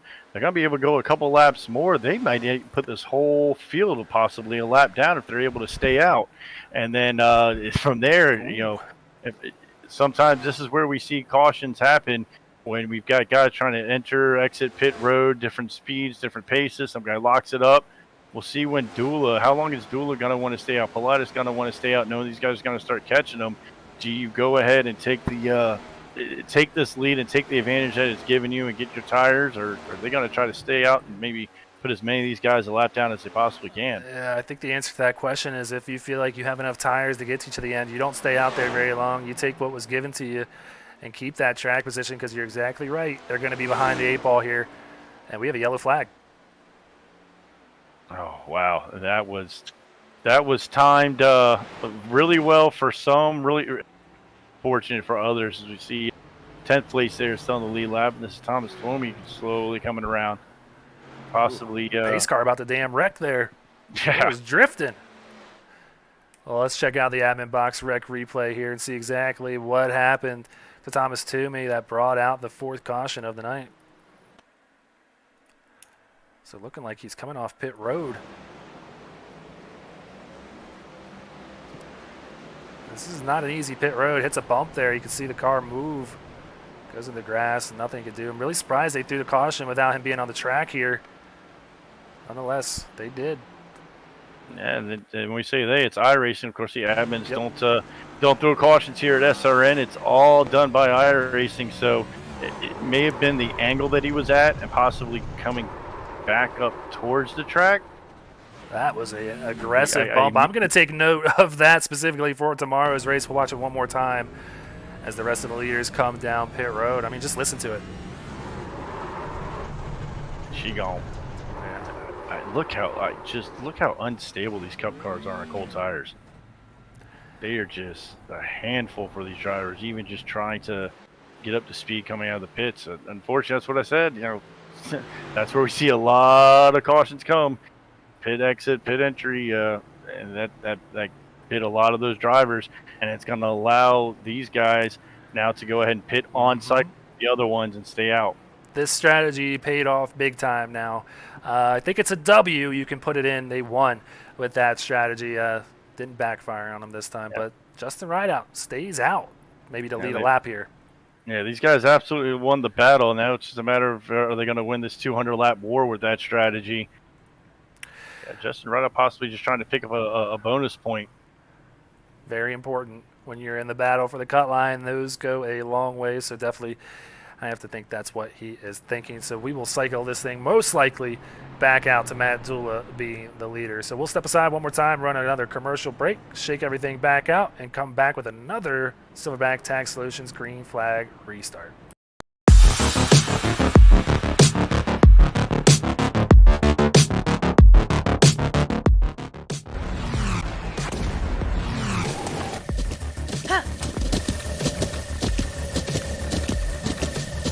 With the Buttkicker Gamer 2, what you see and what you hear is what you feel.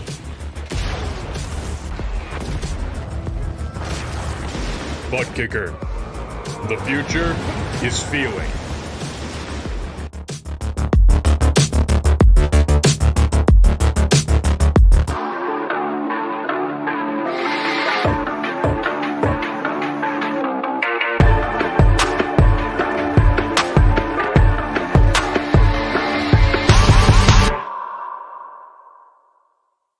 Want to be a part of an established league on iRacing? A league that's competitive, fun, and above all fair? Look no further than Speed Racing Network. Originally known as Mid-South Madness, SRN has evolved into a league that can bring the best out in any given driver. Drivers work their way up through the ranks to hopefully one day call themselves a champion of Speed Racing Network. If you're interested in joining, don't hesitate to reach out to league admins to claim your spot today. Maybe you'll end up in the history books. If you're interested in becoming a sponsor in Speed Racing Network, feel free to head over to www.speedracingnetwork.com and reach out to an admin today. And as always, remember to go faster. Silverback Tax Solutions specializes in dealing with IRS tax problems. If you are receiving threatening letters from the IRS, or if the IRS has placed liens or levies on your property, Silverback Tax Solutions can help you find relief. We have worked with hundreds of people to resolve their tax problems. If you're behind on filing your taxes, it's never too late to get on the right track. Silverback Tax Solutions can help with that also. Don't let another night go by where you lose sleep worrying about the IRS or your taxes. Head over to www.silverbacttax.com or call 662-996-4357 and contact an enrolled agent today. We can help you gain peace of mind and deal with those problems for you.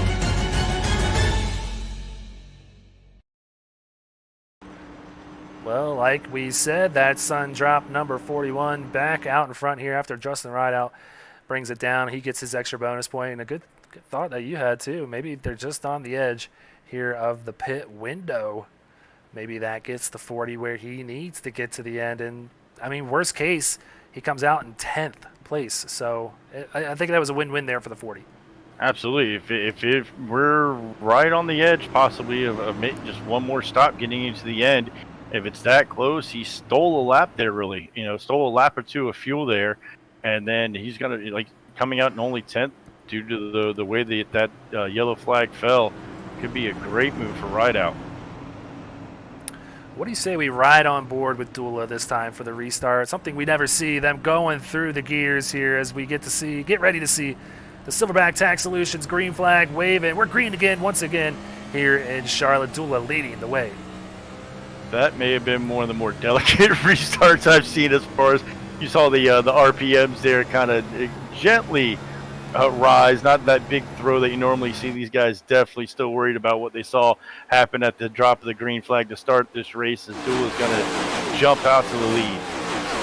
Yeah, and you can see him kind of taking it easy on the throttle too here. Cold tires, very, very dicey here at Charlotte, but looking like Saucier, man. He is using all that track again back there in 4th after we saw him riding back in the mid-20s, now back in 4th.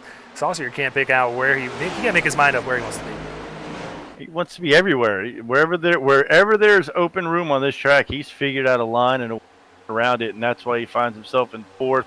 But Dula right now may not find himself in 1st as it exit turn 4. Yeah, I think now that Dula's whole strategy changes here, he's just got to play the patient game, save these tires as best as he can, just play it cool all the way to the end. Ed Shearer is going to take the lead. He's going to lead a few laps. Dula's led laps now. He's got in the track position after his strategy paid off. He's just got to hold on to it now. Yeah, you're in a pack of cars now that we're running probably a little bit faster pace than he was. He's in a much cleaner line, maybe keep up the pace of these guys, and he's a great driver himself. But you're absolutely right. Don't try to if these guys have a little bit faster short run or right at the start of a fresh fuel run and pace, don't burn up your tires trying to just keep their pace. You've already got the feather in your cap. You've made up all this track position. Don't lose it by trying to push too hard and all of a sudden have the field come back around you. Yeah, don't spend all those laps like you see Saucier up there on the high line. Save those tires and see if you can get that car to the end. You need all the points that you can get if you're Matt Dula, who is not safe by any means from that cut line. Blightus now taking it to the inside. Lane Hostler getting the nose there too on the 41. Yeah, these guys kind of see that he's willing to kind of run a more comfortable pace. It's probably definitely more of a sailboat than these guys, and the ones behind him are just trying to make up this ground. They want to get around, hopefully get out front and run in some clean air. That's another thing, if you're out in front, yeah, you're burning a little more fuel, but you'll have clean air on that nose. The car's going to handle a little bit better. Unlike Saucier here, who's surprising us, probably surprised Shearer as he dove to the inside. That's a nice little head game right there. I'm sure Ed thought for sure the 3 was going to go to the outside. Probably surprised him a little bit there. I like that move. Yeah, I'm just really shocked to see how well that outside lane is working, because coming into tonight, you see where Shearer's running right on that blue line is where you're going to find all the grip there through the turns, but doesn't matter here. Saucier goes to the inside and puts Shearer to the outside now. The 3 goes to the lead. And what Saucier is able to do by kind of running that half a lane up right here, he's able to kind of turn down a little bit more using the throttle. Oh, gets real close and almost spun it loop to coming back around. And he's able to get a little bit more drive off, especially in this early part of the runs. as he has a little bit later apex and is able to stay on throttle a little harder. Your broadcaster curse game is on point here tonight. You almost put him right in the wall right there. But Saucier keeps it off, man. He is wheeling that car around here. Like I said, he is one of the faster drivers we have here on a mile and a half. Looking to get his first win of season 4. So back here further on in the pack here, we got side by side. That was Nichols going on by his teammate there. Now Nichols going to the inside of Lane Hostler. It's just, you can see some guys more aggressive than others, just passing cars left and right, and just some others more apt to let them go. There's two ways to think about it. Do you want to make this pass now while you've got the most grip you're ever going to have in these tires for the next 40 laps? Or do you want to try to make these passes when both cars are fighting worse conditions, tires that are ate up and cars sliding around? So you might as well make these passes now and then, hopefully not burn them up too much, because it'll be a lot harder to get around these guys next time around. See, I think the latter there, that's probably why I don't find myself in victory lane as much as some of these guys do, because I like to just let her just go for a little bit. But yeah, maybe these guys is thinking different here as you see Michael Politis going to the inside of Ed Shearer, put the 6 back up in the second where he just restarted not too long ago. So Politis, another one of those cut line drivers, looking to make some big points here tonight. Now, is it a situation where you're kind of letting the car do that, or are you just not really? I'm going to leave that one to your imagination there. Sounds good in theory, right? Yeah, absolutely. Well, and look at Saucier pulling out. This is the biggest gap we've seen as far as racing against guys on a similar tires, as he's pulling out to almost a second lead on the field. The last time we saw this, somebody had to have some 20-lap fresher tires. Yeah, and this time nobody does have 20-lap fresher tires, so Saucier likes his chances right now. Nichols, though, looks very fast. He's up to second. And then we saw Bisa also on there as well. He made a smart move. Saw him moving up, got pushed to the outside a little bit. Discretion was a better part of valor. Now he's working his way back up, and Rideout now up to moving up to 6. Yeah, now right 5th. out. Yeah, I think he knew what he was doing. He's on your guys' box for a reason. He knows how to work out these races in the long term, as we are just now approaching the halfway mark of when we would typically be ending our nights here in the Cup Series.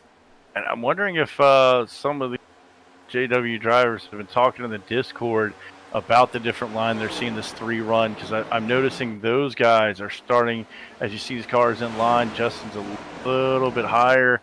Some of these JW guys have almost worked their line, not quite as high as the 3, but they're definitely starting to test those waters a little bit more than some of these other drivers, and so far it's paying off. You got Nichols, Rideout sitting right here, 2 in the top 5, and Dula, so 3 in the top 10. Well, let's go back here a little bit further. Just look at this hornet's nest. You got Adrian Schumacher taking a look to the inside of his tank racing counterpart, we'll call him, Reese Schaefer, who is up to 6th, quietly up to 6th in that 17. Last week's winner, though, Adrian Schumacher, he wants a few more positions after picking up 24 here tonight, looking fast in that 82. It's been an interesting season for Schumacher. We saw him just, start the season off just so hot, and then just kind of fell back a little bit. Now it looks like he seems to be getting his momentum back at the right time here as we're getting closer to the end of the regular season and playoff time. Yeah, definitely so. Looks fast as one of our former Xfinity Series champions. He knows how to wheel that car around these circuits. So we'll see if he can make his way up here a little bit further. There's Justin Rideout, who we saw making his way up, still currently riding 5th, but has a mirror full of Reese Schaefer. Rideout's using a little bit higher line, able to keep Schaefer behind him, getting a little bit better run off, but Schaefer's driving a little bit deeper, a little bit harder.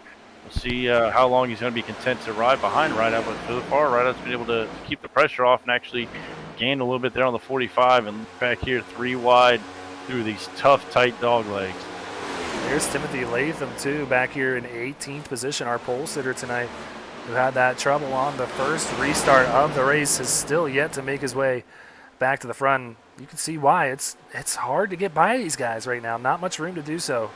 Not much room at all, as he's got to bumper full of King, barely able to make some room down here. He'll get to the bottom, possibly be 3 wide at the bottom on exit here. We've seen him kind of work his way up, get kind of close to that top 10, and then all of a sudden he just kind of falls back a little bit. So he's been kind of struggling ever since that early game. Yeah, battling with Aaron Gerwitz, who we saw another one of those guys that was up front.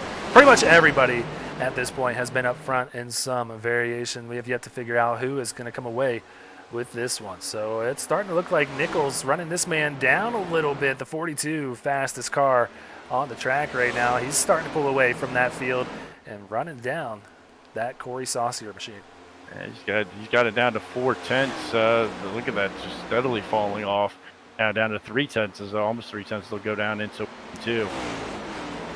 He's got to be careful. You know you're catching that guy, but you know, Saucier is a smart driver. I'm sure he knows he can't be keeping the pace that he was up for very long as well. So he may even be kind of content to keep Nichols at bay and kind of see if he can't keep him stuck at that 3 to 4/10 second mark. But Nichols still gaining. Dan Dulo settles in back here in 11th, makes a move now to the inside of Byron McDonald, 35 machine, who we saw going through the grass earlier, and Dulo makes his way back into the top 10 after restarting and first on this last restart. So I think what we saw there was him just really just letting these guys have at it themselves, and he'll be back. Yeah, you know how aggressive these guys have been driving all night long, especially in the top. You know, it seems a handful of these guys up here racing around a lot of front, and knowing that how aggressive those guys are going to be, probably content to let them go ahead and do it. And now that we're some 10-15 laps into this run, see him kind of gaining back on the rest of the field. Seeing a lot of love out there for David Duke out there in the chat, and the big TikToker out there himself. This man's all over social media. He is trying to make that streaming career happen. You know, why not? Looking good so far. He's getting the W all the time, and the officials looking to get his first W of the season here tonight for his wife's company there, Alley Minivan Vacations. So we'll see if the 78 can make it up here in the top 10, currently running in 15th. Yeah, he's got a great stream going, very entertaining. So definitely, if you're on TikTok there, look for D Duke 615. Yeah, check him out. It's a good watch. He's a good dude. So a good racer at that as well. But right now, good battle out in front as the 3 and the 42 going at it right now. The 42 kind of using the 3's line against him. Sure as the did. 3 decided to stay on the bottom, and the 42 kind of almost a mini diamond almost, it looked like there through 1 and 2, and he's going to be able to stick it down low on the 3 and go ahead and take the lead. May have a little crossover here coming up, though. I think this is a different Saucier we're watching now that he's finally made his way up to the front. We'll see if it changes now that he has given up the lead. I feel like he kind of let the 42 just have it there, maybe banking for a long green flag run here, get that speed at the end here. It could also be, are we as close to that fuel window as we might have been?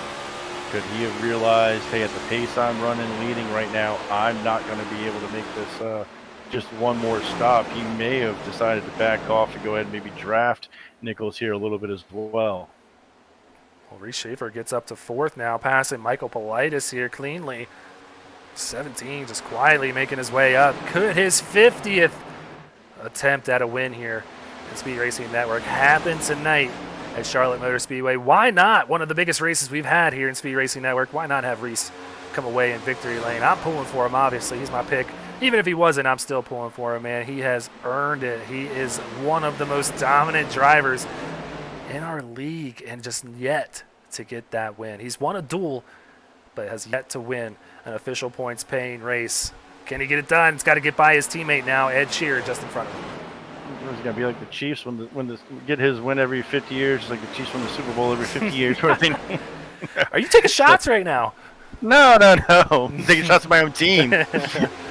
Well, you don't want to hear my opinion on the Ravens. Yeah, but you're absolutely right. I mean, it's not like he's not a driver who knows front all the time, and it's quite a surprising stat to think that 50 is the number of chances he's had at it, and hasn't quite somehow, some way, I'm not sure why, but he hasn't been on the top of the podium yet. It's just one of those crazy stats where you see like a team that down by 20 in the last quarter, they're 0 and 1,300.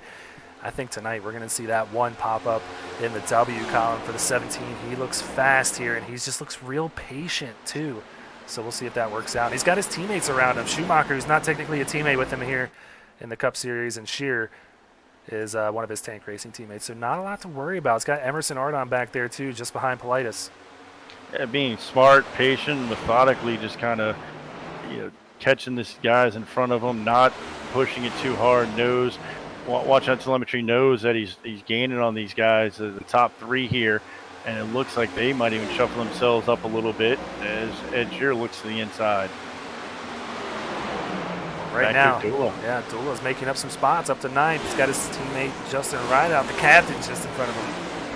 And that's going to be something to keep in mind. I mean, he went ahead and sacrificed, 10 or 12 laps of speed there and pace that the other guys were running. And now all of a sudden he seems to have a lot more pace and working his way up almost at the same kind of rate that we saw Schaefer. Yeah, I think he is one of my most intriguing drivers of the night, Dula, for the fact that he's bet on himself again here. The first time he was betting on the long run, paid off. Now betting on another long run here, he gave up those spots to save his tires, and we'll see if it can pay off for him with some of these heavy hitters. Now he's got a battle with Joseph Causey. Causey going to the inside, Dula way up high. Yeah, he drove real hard, real hot in the corner. And look at the difference of the way he looked running high versus the way Ed Shear looked. You can tell he didn't want to be up there trying to woe that car down as fast as possible. And now we see the top three Schaefer kind of mixing it up here a little bit. In the 17 looks like he's going to move into the 3rd spot. Yep. Nichols trying to get away from this pack as these guys battling it out here for 2nd. Shearer trying to hold him off, but I don't know if he's going to be able to. Beesall down there. Lap down, he's going to bring it down pit road, stay out of the way in that 28 machine for Phoenix Virtual Racing. But man, great battle here in the top 5. Don't count out Schumacher either to go back-to-back here tonight. Just look how patient at 17 speed. He's just letting those guys in front of him battle it out, and he's just kind of picking them off one at a time. That could really pay off as those guys are pushing it hard. There was a couple of times the 45 was kind of entering the corner in the middle of the corner, not where you want to be. And he knows it. He's just going to sit there and just kind of wait for these guys to fall back to him. Yeah, a lot of time left in this race. We got 85 laps to go crossing the stripe this time. Man, that is almost a whole race on a normal week here in the Cup Series. So he is not worried about it. It is not even close to crunch time for that 17, but he doesn't have anywhere to go. He's just going to stay patient and hang on to the tires for the time being. Top 5 single file pretty much throughout the whole field. It was about this point in the last green flag run that we kind of saw everybody kind of settle in a lot more single file action. We see a pass here, but Schumacher going down the inside. Yeah, that's Johan Seminario. Yep. In the pink number 12, he's going to the inside of Byron McDonald. Trying to get that spot from McDonald. McDonald having a good night so far, but falling back now. He's in 14th after starting the night in 33rd. So one of those cut line drivers needing a big run. We're seeing all kinds of strategies from those guys sitting outside. And you can see his car get kind of stuck there on the middle of the exit, just did not want to rotate in. No choice but to back out the spot. Back up closer to the front now. Side-by-side battle for Joseph Causey. Michael Politis here. Politis not wanting to give it up real close. Lane Hossler just sitting to see which lane goes, and he's going to go with them. The 61 now to the inside of the 6. I think he's going to get that position, and I would stick it right on the Causey's bumper because he has been working his way up through the field on some of these later runs, showing a lot of long in that 88. Not a bad guy to follow as 42 trying to pinch the 45. He's got to be careful not to get that wall there on the exit side-by-side. Drag race back to the stripe. Give that one, I believe, to Shearer that time by. And now Schaefer real close to this lead. He's trying to push his teammate out front. Then they can duke it out, but Nichols not giving it up just yet. He's going to get that better run off the high side, and he's going to have a little bit of help and a little bit more of a push. He was stuck by himself on the outside, but the 3 is going to kind of tuck in behind him there for at least a little bit before diving down low. I think you see Ed kind of pop up here again. They are mixing it up, kind of all sliding around, running different lines here in the top 3, trying to battle for position. Yeah, I just think if Schaefer really wanted that second spot, he would have gotten it by now. He's just taking his time, making the pass on Nichols. He clears him now. Nichols going to single file it out there in third, get behind the 17, and get the top 5. Trying to move away here. 6th place, Emerson Ardon. He's about a second back of this pack. Now, how patient is the 17 going to be now? Because he was kind of letting the guys in front of him race it out and pass when they provided the opportunity. Now he's the one that's got to create the opportunity. Is he content right now at this pace, at this speed? Is he holding his tires? And when is he going to kind of push on his teammate? Well, 80 laps to go. We'll figure it out here soon, and I'm curious to see how it works out here. 2 teammates out in front. His other teammates, just Kazi back there in 6th. Emerson Ardon in 8th, and Seth Berger with the monitor issues. He's going to come away with a last place finish here tonight in 34th. So that's Tank Racing update for you there. But right now, I think we got a Tank Racing battle for the lead. And there it is. The 17's going to go ahead and stick his nose down in there, driving hard into the corner. Going to be able to keep it down. He is, and rotate through and get back on throttle. Is 17 to the lead. So from 28th to 1st, and Schaefer out in front. We'll see if he can pull away. That's something that we've yet to see someone do on even tires. We saw Dula do it earlier, but he had about 20 flat fresher tires, and he pulled away in a hurry. We'll see if Schaefer can make some distance between him and Shear. We saw Saucier able to kind of pull out to about a second half, 2 second lead, but then that quickly faded as Nichols was able to catch him. So now these guys just kind of hanging back and almost just kind of trading. When the top 4 cars here, they're all showing about similar pace, just at different spots in the run. All just kind of passing each other when each person got a little bit stronger car at different parts of the run. And hey, look, the 9 and the 85 are side by side again. Yeah, something we've seen all night long. And Brad Herman, man, we saw him leading this race. I know he's not going to be happy right now, running 18th or 19th, battling with the 9 here. And that's going to be hard to make a pass on a lot of these guys because everybody just looks like they have speed here tonight. Yeah, a lot of practicing was done. You can tell these guys put in a lot of work, making different line works, making different strategies work. And that doesn't happen just on accident. You've got to practice it. You got to know how the car is going to react when you make these kind of long runs, short runs, and different lines around the track. Yeah, you can see the 9 get down on the apron a little bit there, kind of threw off the balance of that car. And Timothy Latham and Rob Norfleet coming down, 2 Gear Up drivers making a pit stop under green. And that's 75 laps left to go in this. I don't think they're going to be able to make it to the end, so you got to expect those two. Something tells me they have 2 sets of tires left in the pits, and they're going to try to maybe chop up this last 75 into 2 little short runs and try to use that tire advantage, while these other cars may try to push this out and try to make it a 1 more stop. Matt Dula, Brian McAvoy bringing it down this time, and you're exactly right. I've heard that it's about a 40-lap fuel window for these drivers, so with 75 laps to go, they're going to have 2 stops, well, 1 after this to get them to the end. So each one going to have to bring it down 1 more time. It's just a matter of when do you want to bring it down. We saw it pay dividends for a lot of drivers earlier, specifically Matt Dula, Justin Rideout, just to name a few. But it's always a gamble when you stay out there too long. Now, the guy to watch during this whole green flag situation, pit stops, is going to be the guy who was in 11th there, Justin Rideout. If there's no benefit of letting these guys short pit him by 4 or 5 laps, unless he thinks he can really make it on just 1 more stop. If we see a bunch of these guys drop off and he stays out another 8-10 laps after they do, then he thinks he's going to be the only one doing that late pit stop and topping off there. When we saw the field kind of chopped up with that yellow flag, that's going to be the indicator of who can maybe go 1 more. Yeah, look at this Hornet's nest back here. Ryan Johnson, another driver that we saw leading laps in this race. He's back here in 16th, side by side with David Duke, and just behind Brandon Domain and Brad Herman, who we were just watching a little while ago. So Johnson in the thick of it back here. One of the Did you just see, man? Yeah, cranking that wheel. There's an overcorrect there into Duke, but able to straighten it back out just in time. He thought for sure he was getting that wall that time. He is counting his prayers for staying off of it. So that's going to bring down a lot of guys. Nichols, Causey, Politis, and King all coming down this time, so 4 more drivers on pit road. Couple of laps after those guys trying to save a little more on those tires. Oop, there we and go. We have a caution out. And that's going to change all the strategy.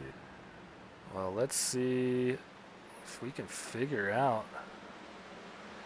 I'm not seeing any type of event pop up. I'm really curious to know if it was what we saw happen earlier. Maybe it was Joseph DuPont, maybe? Let's find out.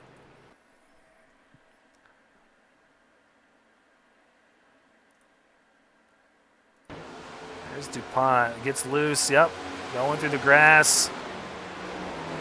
Trying to keep it down here. Just so bumpy. Oh, gets McAvoy. Oh, yeah. You can see, like I talked about earlier, sliding through there, hitting the kind of the rumble strips for the different robo sections and everything else. He's flying there.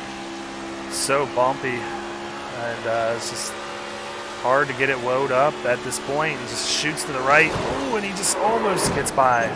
Not terrible damage, but damage nonetheless for the 79. And if you're Brian, you're sitting there watching, hoping. You see that guy fighting, you're like, come on, hold on to it. Don't, oh no, here he comes. Well, that's going to bring everybody down pit road this time since we were in that window. Yep. It's going to be advantageous for some and really hurt others that already came down pit road. Yeah, that's going to pretty much throw. That's he overshot the pits there. Yep, that's going to pretty much throw Rideout's hope of being maybe the only guy that can go on one more stop. That strategy completely out. That forces his hand. He's got to come in.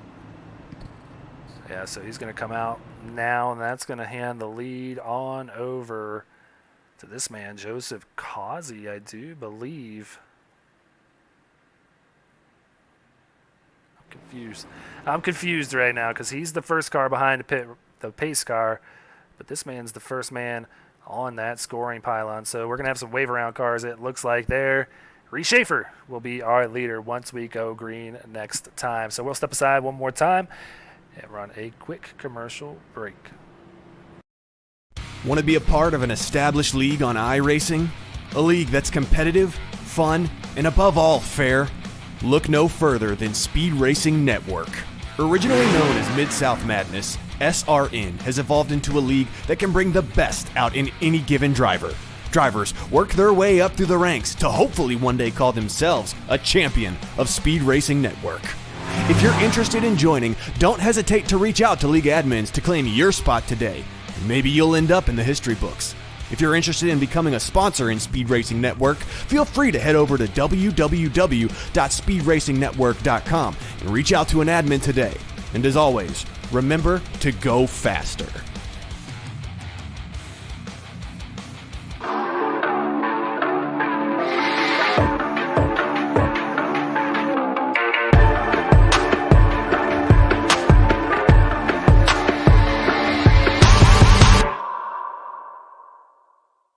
Silverback Tax Solutions specializes in dealing with IRS tax problems.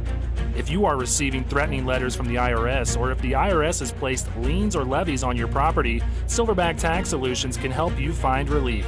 We have worked with hundreds of people to resolve their tax problems. If you're behind on filing your taxes, it's never too late to get on the right track. Silverback Tax Solutions can help with that also.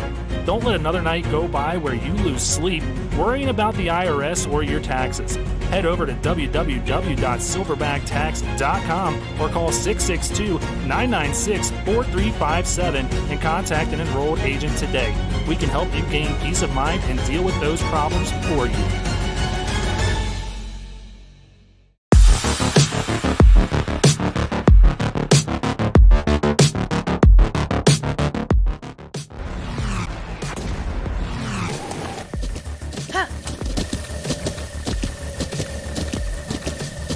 With the Buttkicker Gamer 2, what you see and what you hear is what you feel.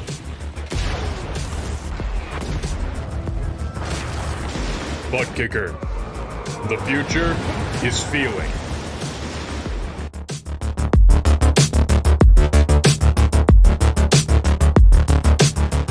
Back out here in Concord, North Carolina, not too far from where I'm at. We've got Reese Schaefer back out in front and a lot of wave around cars trying to get back on the lead lap. Pace car lights are off, and we were just talking during the break, man, this has been a great race so far. A lot of action all throughout these various points of these long runs, short runs, and we're going to have probably one more fuel stop to get everybody to the end here, see how hard these drivers go, because it's going to be kind of a little bit shorter runs. They're going to have to save a little bit, but not too much to get there. I think we're going to see a lot of action these last 60-plus laps. Yep, and like we saw at the beginning of the race, it's going to be a lot of single file action too, as all those wave around cars are going to have to start on the inside line. So yeah, we've only got about 7 rows, it looks like, of side-by-side cars as the pace car about to go down pit lane one more time here tonight. And we're about to see that Silverback Tax Solutions green flag waving once again for the 6th time here tonight. And interesting what the 17 chose to do there, kind of waiting to the end of that Geico restart zone, probably waited the longest through that restart box before he finally fires off, and it pays dividends as he jumps out to a 0.3 of a second lead over Schaefer and Saucier, still running that high line early. Look at Domain running real high there. Brad Herman, Brad Herman was almost down the exact opposite. Brad Herman looked like he was down on the apron making passes almost, it looked like. We got cars everywhere. Absolutely, and I have to imagine Schaefer is very glad he is out in front here, clean air for that 17, and not having to worry about that hornet's nest that we've seen all night long, like we're seeing right now behind Emerson Ardon. Brian McDonald trying to hold off Adrian Schumacher here. Schumacher going to fall back here, and Brandon Domain right to the outside of Schumacher. Now these guys were running back in the 20s. They're fighting for top 10 spots now. And it's amazing how if you find yourself in that 8th, 10th spot on these restarts, there's just no avoiding this huge 3 wide, just according effect back here. We've seen the top 5 or 6 being able to break away, but from there on back, these guys have just been stuck in these just insane restarts. And we're going to see it probably all week as all 3 SRN series here. Yes, they are. And practicing, it's going to be a doozy tomorrow for the Carolina 150 because those trucks are pretty loose here at Charlotte Motor Speedway. And I have to imagine probably the same thing for your Xfinity cars, huh? Oh yeah, absolutely. And the trucks don't usually break loose too much. They're usually a little bit on the tighter side. Interesting to see how those guys handle that around Charlotte. Yeah, it was kind of funny because the trucks were the fastest cars in our practice. We were beating the Cup cars and the Xfinity cars, so it's going to be a great race tomorrow. Please come back right here. Same time, same place, just a couple of different hosts. You'll have Sean Griffith and Brandon Domain running the show out there as I'll be turning some laps and hoping my luck continues tomorrow here at Charlotte. So, yeah, kind of settling down back here mid-pack now as Adrian Schumacher is trying to take a look to the inside of Brad Herman. Schumacher falling back a little bit here. And you mentioned the trucks being the faster vehicle around the track. It just speaks to the how much these guys have to warm up in the corners, that extra downforce, a little bit, less horsepower the truck has. It can just kind of maintain its speed all the way around the corners. These guys really have to slow it down before they can really get it revved back up. And you've got to be huge on throttle discipline of getting off at a decent pace, not flipping that gas pedal like a light switch and just throwing it back on to keep this car underneath you as they are flying around this track. Yeah, so that's the next race tomorrow. Let's take a look at the next race here in the Cup Series. It's going to be the Quaker State 175 out at Pocono Raceway. It's a tricky triangle next week. January 17th, same time, same place, just a little bit of a shorter distance compared to this race here tonight. Bigger track, shorter distance, and a little bit different track. It's 3 different turns on a really big track that if you mess up any one of those 3, it'll just really mess up your laps on. So Ed Shearer out in front. Not sure what happened to Reese Schaefer there, but now he's got a mirror full of Corey Sauce here. We'll see if the 17 can get back out in front.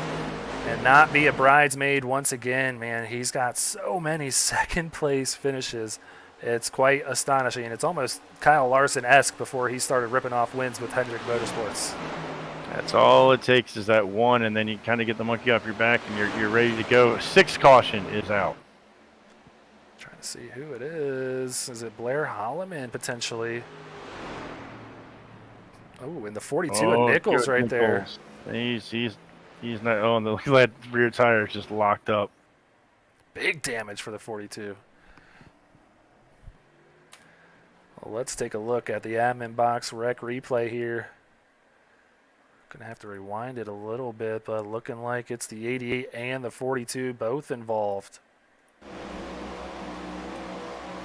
2 fast cars, guys that we've seen at great pace early. Oh, just kind of might have been a little bit blocked there for the 42. We'll have to take another look because, of course, his teammate Dula. Man, something that the JW guys have not been able to get away from is their own teammates here tonight. Let's take another look here because it kind of cut into our shot with that big screen on the back. Yeah, Nichols went to block, and sometimes that's the end result. Big hit for Politis, too, who was having a good run here tonight. Man, some guys that we thought we might see kind of later in this run work their way back up that have shown just great pace and discipline throughout. Yeah, I want to go back a little bit further because I just have a hard time believing this all stemmed from that one incident. So let's go back about a lap here. Very tight racing amongst these two. Nichols real tight with the 88, moves him out of the way almost. Joseph Causey, if I know him, he did not like that, but I think all is fair in blocking. And this is going to be the result most of the time, like I said. Yeah. Unfortunately, it almost even looked like coming off of 4 that they were even tighter. So I have a feeling this lasted even longer than we've even shown, going back and forth, and then eventually it ended that way. So out in front is going to be the GameStop machine of 45. That's Ed Shear. He's got some fans out there seeing Combat Beast cheering him on. I see Feigned Furball cheering on Reese Schaefer just behind him, so not sure if it's going to pay off for Reese. I'm curious if he took it easy here, let the teammate go by, Ed Shear, and it's kind of babying this car around to get it to the end. I think the 17 has the car to do it, but he's got to get by his teammate. I mean, I think he's running the same strategy that got him here. He was faster later in the run, and it just paid dividends. So why change that up? Working for him so far, go ahead, kind of run the same speed, same pace, and know that if that 45 jumps out, you'll be able to reel him in and go right around him. It worked. I mean, he has only passed one guy right now. We saw it work as he passed, some 15, 16 guys last time. So while we have time to do so and avoiding going to another commercial break with just about 55 laps in this race here tonight, the World 300, let's give you a rundown of the field. Ed Shear, he's at the point right now, up 24 spots from where he began the night. Reese Schaefer, we just mentioned, just behind him in second position. Can he get his first win here in the SRN Buttkicker Series in his 50th attempt? Corey Saucier, it's kind of fitting, another number 3 machine in third. That car has been fast all night long. And Lane Hostler, just a quiet but good night, sitting here in fourth. And my boy, I'm sorry, I'm a little biased, Brandon Domain, sitting here in fifth. A great run for Brandon. I mean, we said he's around the cut line. He's kind of been able to stay right up here in this top 10. Yeah, absolutely. So 6th place, Emerson Ardon. He's had a great run. One of those drivers is back in like 24th after a few penalties here in this season 4 season. So he needs all the points he can get. Aaron Gerwitz, another one of those drivers on the cut line. So it's great, man. All these cut line drivers are pulling it out here tonight. And if they can come away with the top 10, it's going to be huge. So Gerwitz in 7th. Byron McDonald, a name we don't get to mention too often. He's sitting in the 8th position with Adrian Schumacher, last week's winner, and that Lakeside Pharmacy 82. He's sitting in 9th. Rounding out our top 10 is going to be Alonzo King Jr. So what do you think is going to get the win here? It's going to be up in the air as far as strategy goes for the rest of this one because you got a lot of option now, a lot of wiggle room when it comes to this pit window. Yeah, a lot of wiggle room. Are you going to try to pit this early, split it, or are you going to try to have the best tires at the last maybe 20, 25 laps? Something tells me this number 3 still's got has practiced a few things and maybe have something up his sleeve. But I will say, watch out for that number 9. Of all the cut drivers, he has absolutely been the most aggressive when he gets closer to the lead here. So I think he's going to stick his nose a bit and shake things up as well. Well, if you guys are enjoying the show here tonight like we are, please hit that like button, hit that subscribe button, and hit that little bell so you know exactly when we go live. And do us a favor and share the stream too, because, man, this has been an exciting race. I'm telling you, like, Nick, I'm not kidding when it's musical chairs as far as the top 10 goes. I think at least every driver in the field tonight has been in the top 10 at some point.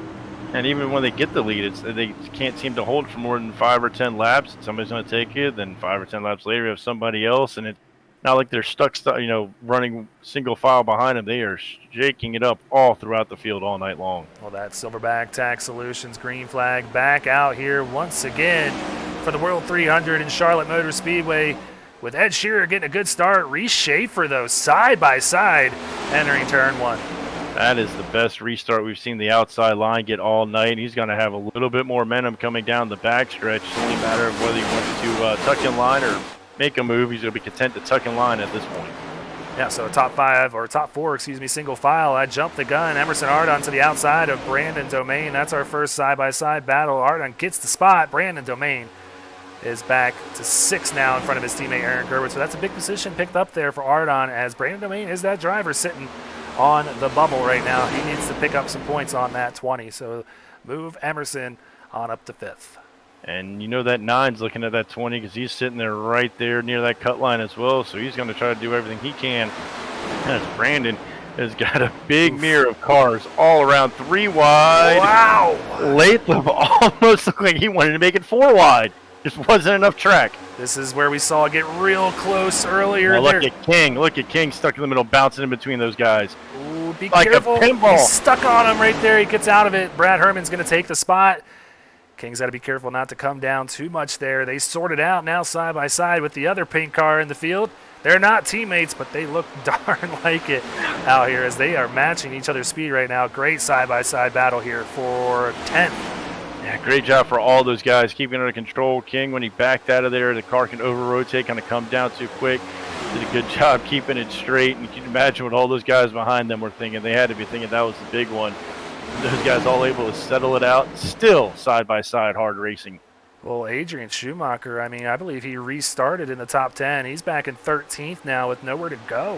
Where do you go in all this? You don't want to make it 3 wide, so what do you do? You don't want to, but it looks like Justin Rideout might be thinking about it for a split second. But yeah, these two are just, they are just locked side by side. I don't think either one of them has moved a bumper in front of the other one by more than 4 feet. King's going to try and clear him here with a good run off of 2. If he can really just smash the pedal, he doesn't get the good run. Seminario stays right there. They bang doors on the backstretch coming to turn 3. Scott Healy just sitting here having flashbacks of what happened at the start of the race where he got caught up in that very first caution of the race. Healy gets that car fixed up, but he's trying to move it back to the top 10. Yeah, these guys are stacking up behind him. I was wondering when somebody behind these front 2 was going to get a little impatient and maybe move one of these guys out of the way. Look at King might have got pushed down a little bit as he comes down on Rideout. Barely enough room. Great job by Rideout there to stay on throttle and not have to check up, but so hard as he's going to push King down the backstretch. Yeah, great for Rideout, not really turning King because they were right on each other right there. Rideout finally maybe with a window to get by some of these guys. We'll see if he can do it. Back out in front, though, Shear is still in command of this thing. Schaefer, just behind him, his teammate, and Corey Saucier all in line. Brad Herman now trying to make a move on the 3. Tell you what, if these top 3 come down to a crazy finish, good luck, Schaefer, Shearer, and Saucier. And keeping that tongue-tied going on here as these 3 are really battling hard. Yeah, Brad Herman with 12-lap fresher tires. You have to assume he's going to take the lead here like we saw Matt Dula do not too long ago. The next one in line to possibly maybe move up here too, Johan Seminario. He pitted at the same time as Brad Herman as well as Scott Healy. So that is why you're seeing those three drivers specifically move up here quickly. Brad Herman now in second. Yeah, I saw Herman make a move there in the back of the field earlier, where we talked about everybody was running high, and it looked like he was almost on the end there trying to make passes, doing the same thing Dula did, not wasting any time on these fresher tires and taking the lead, and we'll see how far he'll get out in front of everybody. Well, there he goes, Herman out in front where we saw him not too long ago. We've pretty much seen this 85 car at every spot in the field so far tonight, but he is where he wants to be, right out in front. So three-wide battle back here. Ardon Latham and Scott Healy battling it out. Latham, another one of those drivers who was able to come down a little bit later than everybody, so maybe his opportunity to get back up towards the front in the 5. And he's finally almost like kind of broke that top 10 bubble, kind of where we saw him kind of get up in this area and then just kind of stall. Right now, he's still moving momentum forward on those fresher tires, driving hard on that top line. So now I'm thinking in my driver mind of mine, if I'm Reese Schaefer or Ed Shearer, who is now watching that 85 just kind of pull away a little bit, my mind immediately turns to an undercut strategy to possibly maybe pull a fast one on this 85 and try and get some track position, because right now this 85 is in a very good situation. He can go pretty much to lap 180 feeling pretty comfortable and then come down for his last pit stop. And then when do you do, so we're thinking maybe 40 laps was our fuel window. So theoretically in the next 4 laps, you'll be good to go from then. Who's going to be the first one to jump down and try to, it's the gain of, do I want to be the fastest for these next 20 laps, or do I want to be the fastest for the last 20 laps?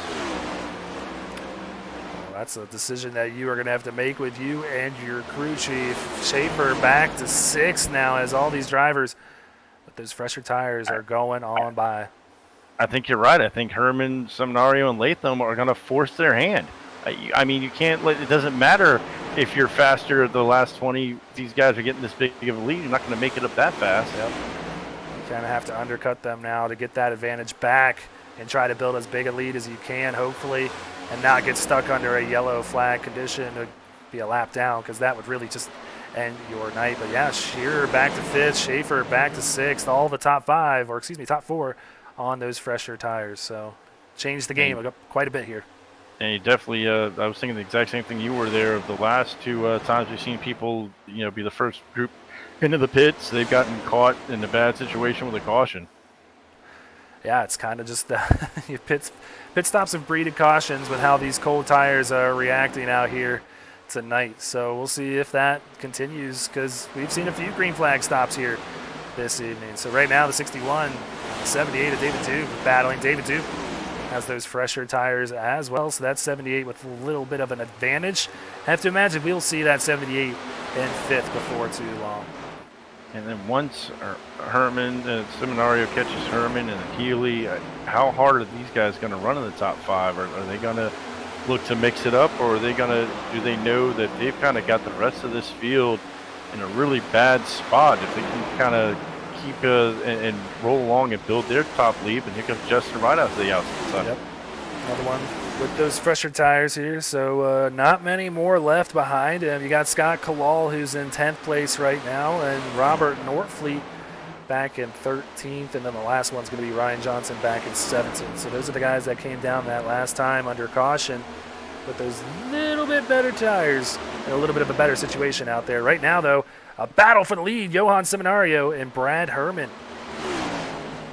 Johan really driving in deep on Brad there, get right to his bumper, and able to keep it down a little bit lower on exit to have a little bit more throttle control coming into turn 3. Seminario really looking good here. He's clearing him on the inside, and he is out in front of this thing. Seminario leads that lap, gets that bonus point, and is feeling pretty good here with 39 laps to go around Charlotte Motor Speedway.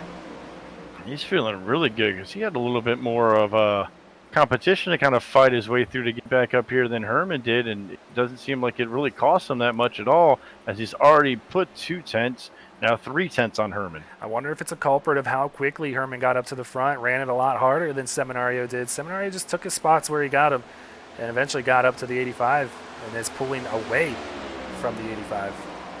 And now Healy is closing on the back door. Herman as Latham. He's kind of hit that stall point. It's interesting. It's kind of the same spot in every run. He kind of hit his stall point, but then Rideout and Duke are working their way up on their fresher tires as well. Yeah, I'm not counting Latham out just yet, sitting back there in fourth with a bit of clean air between him and these top three cars. So we'll see if they battle it out. If they get battling side by side for that second position, that's going to open the door for Latham to start running them down. David Duke, they're not very racy back there. They want to catch these guys. They see them pulling away, and that's exactly what we're seeing now. Scott Healy to the inside of the 85. And they're going to be real tight as they're going to exit here. Healy able to keep it down on the inside on Herman. Doesn't quite have that run that we saw Johan have going the back stretch, but it looks like it's going to be enough to drive it hard on turn 3.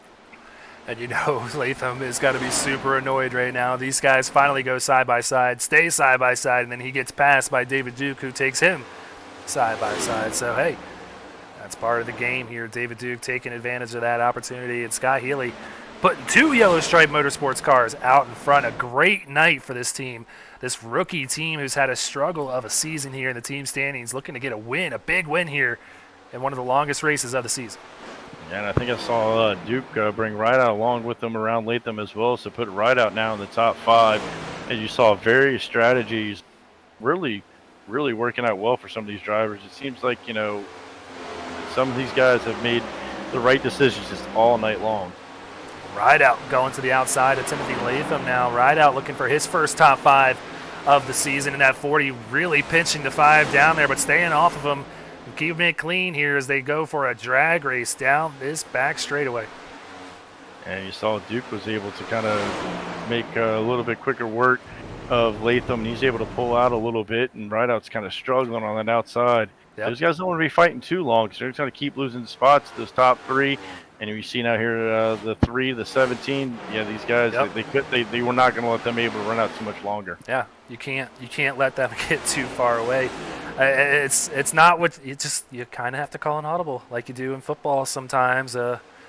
Change your strategy up a little bit because if this thing stays green, they're toast. Yep. Now, mental note: when those guys get back on the track, we figure about 40 laps, and look at these guys. Yep, they're going to flip the script right back on them. That's smart. I thought they were going to, so in my mind I was thinking, okay, the guys we just saw pit, they're going to have to come in at lap 27. Well, these guys said, well, no, we're not going to gain any advantage back on us. We're going to take this lead that we have now and go ahead and pit with you. Very smart. I'm loving the chess match that we're seeing here tonight, and that's going to be very big for them. That just pretty much nullifies that move that Tank Racing made there, so a very smart move by Yellow Stripe Motorsports. David Duke now out at the point. He led that last lap. He's going to lead this one too. How long does he stay out? Because like you said, all night long, those green flag pit stops have kind of breeded cautions. And we're also watching guys that have done more of the kind of stepped out of line a little bit more than others. So I'm wondering if these guys will just try to run it out almost as long as they can and see if it's one of those cautions to trap more of the field a lap down. I wouldn't be surprised to see these guys push it almost, until the other guys get back on the track and start unlapping themselves. I don't think we'll see many of these guys come down.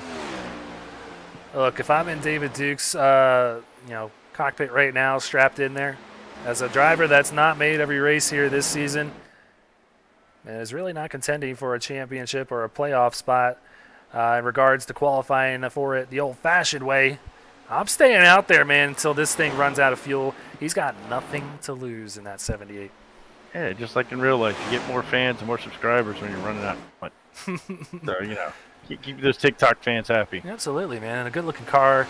Why not put that thing out in front? So he is to the point. 30 laps to go here in the World 300. So we figure these guys will probably have to come down the next, forced to come down maybe 10 to 15 laps.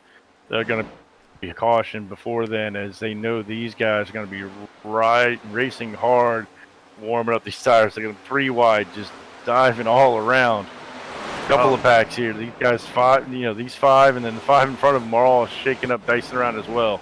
Very interesting to see right here. Shearer made it out in front of Seminario and Brad Herman. So Shearer feels good. He got out in front of Scott Healy, too. So Shearer is in his back in command. Oh, Johnson, real tight moment, sends Brad Herman to the wall. And still no caution. Herman is real slow, still stuck, but able to maintain enough pace that it hasn't brought out the caution yet. But I think he's got that. The second he stops, that caution's coming out. Yeah, I think he's got that iRacing Velcro grip, and that thing gets stuck to the wall. Oh, he gets it down. Finally able to come off, but I mean, yeah, but he's not gonna be able to. He's gonna be able to maintain enough pace not to break it out. Well, let's try. I want to cue that up again. I think we had a situation where Johnson wasn't on the same tire strategy as the other guys, and I think they might have had a little bit more closing speed than they thought. Well, I want to try and cue up an admin box rec replay here. See if I can figure out where that was. So this is exactly where we want to be here. This just happened. Last lap. Just approaching Johnson very fast with those fresh tires and just a little bit of net code. I feel like they would have got by it, but it shoves the 85 out to the outside wall. No foul play there by the 43. I just have to imagine that was a little bit of net code. Yeah, he was.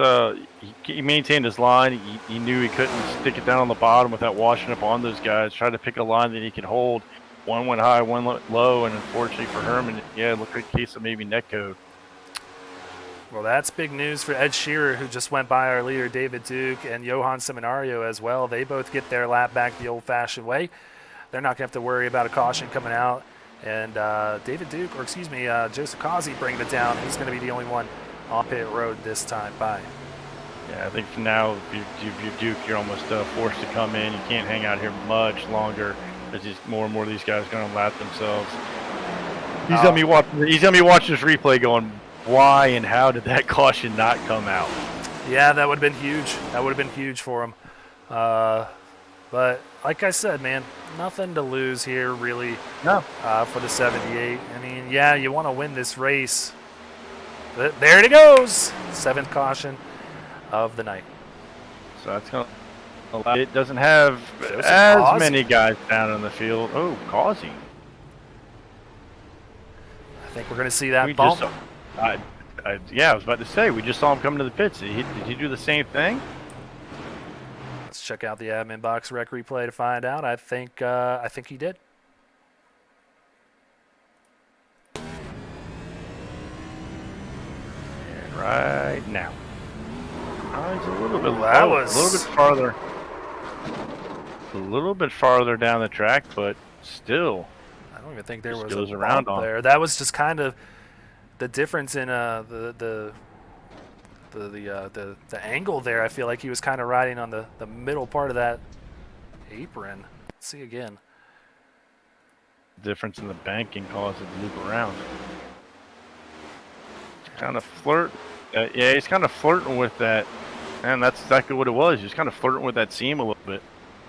And this is a very loose pit entry, to say the least, as you can see here tonight. So unfortunately for Causey, that is going to be a real detriment to his run up into the front here. So, man, it has been a wild race, a great race with, I mean, I can't even count how many lead changes there have been tonight, but I'm guessing we are probably in the 30s by this point.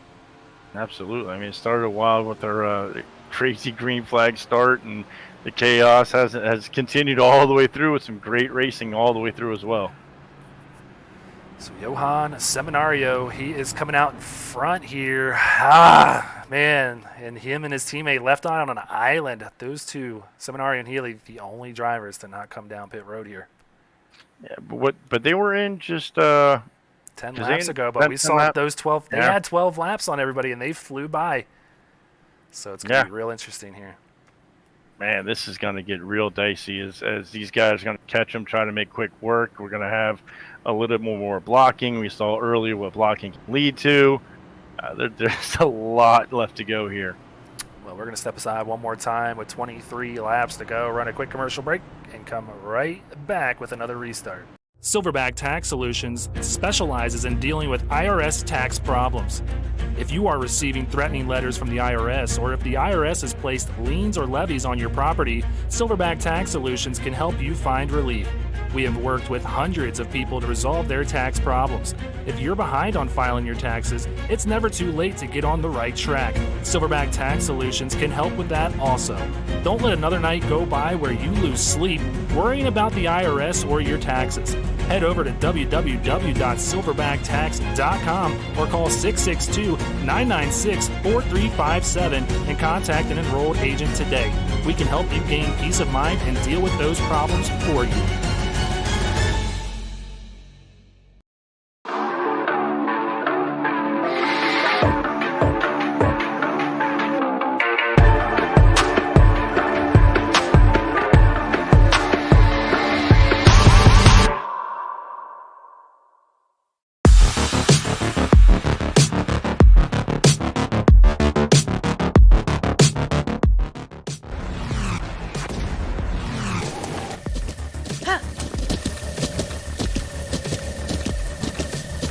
With the Buttkicker Gamer 2, what you see and what you hear is what you feel.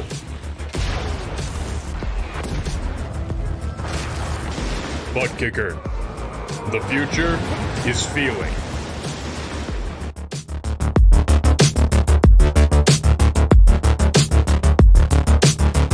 Want to be a part of an established league on iRacing? A league that's competitive, fun, and above all fair? Look no further than Speed Racing Network. Originally known as Mid-South Madness, SRN has evolved into a league that can bring the best out in any given driver. Drivers work their way up through the ranks to hopefully one day call themselves a champion of Speed Racing Network. If you're interested in joining, don't hesitate to reach out to league admins to claim your spot today. Maybe you'll end up in the history books.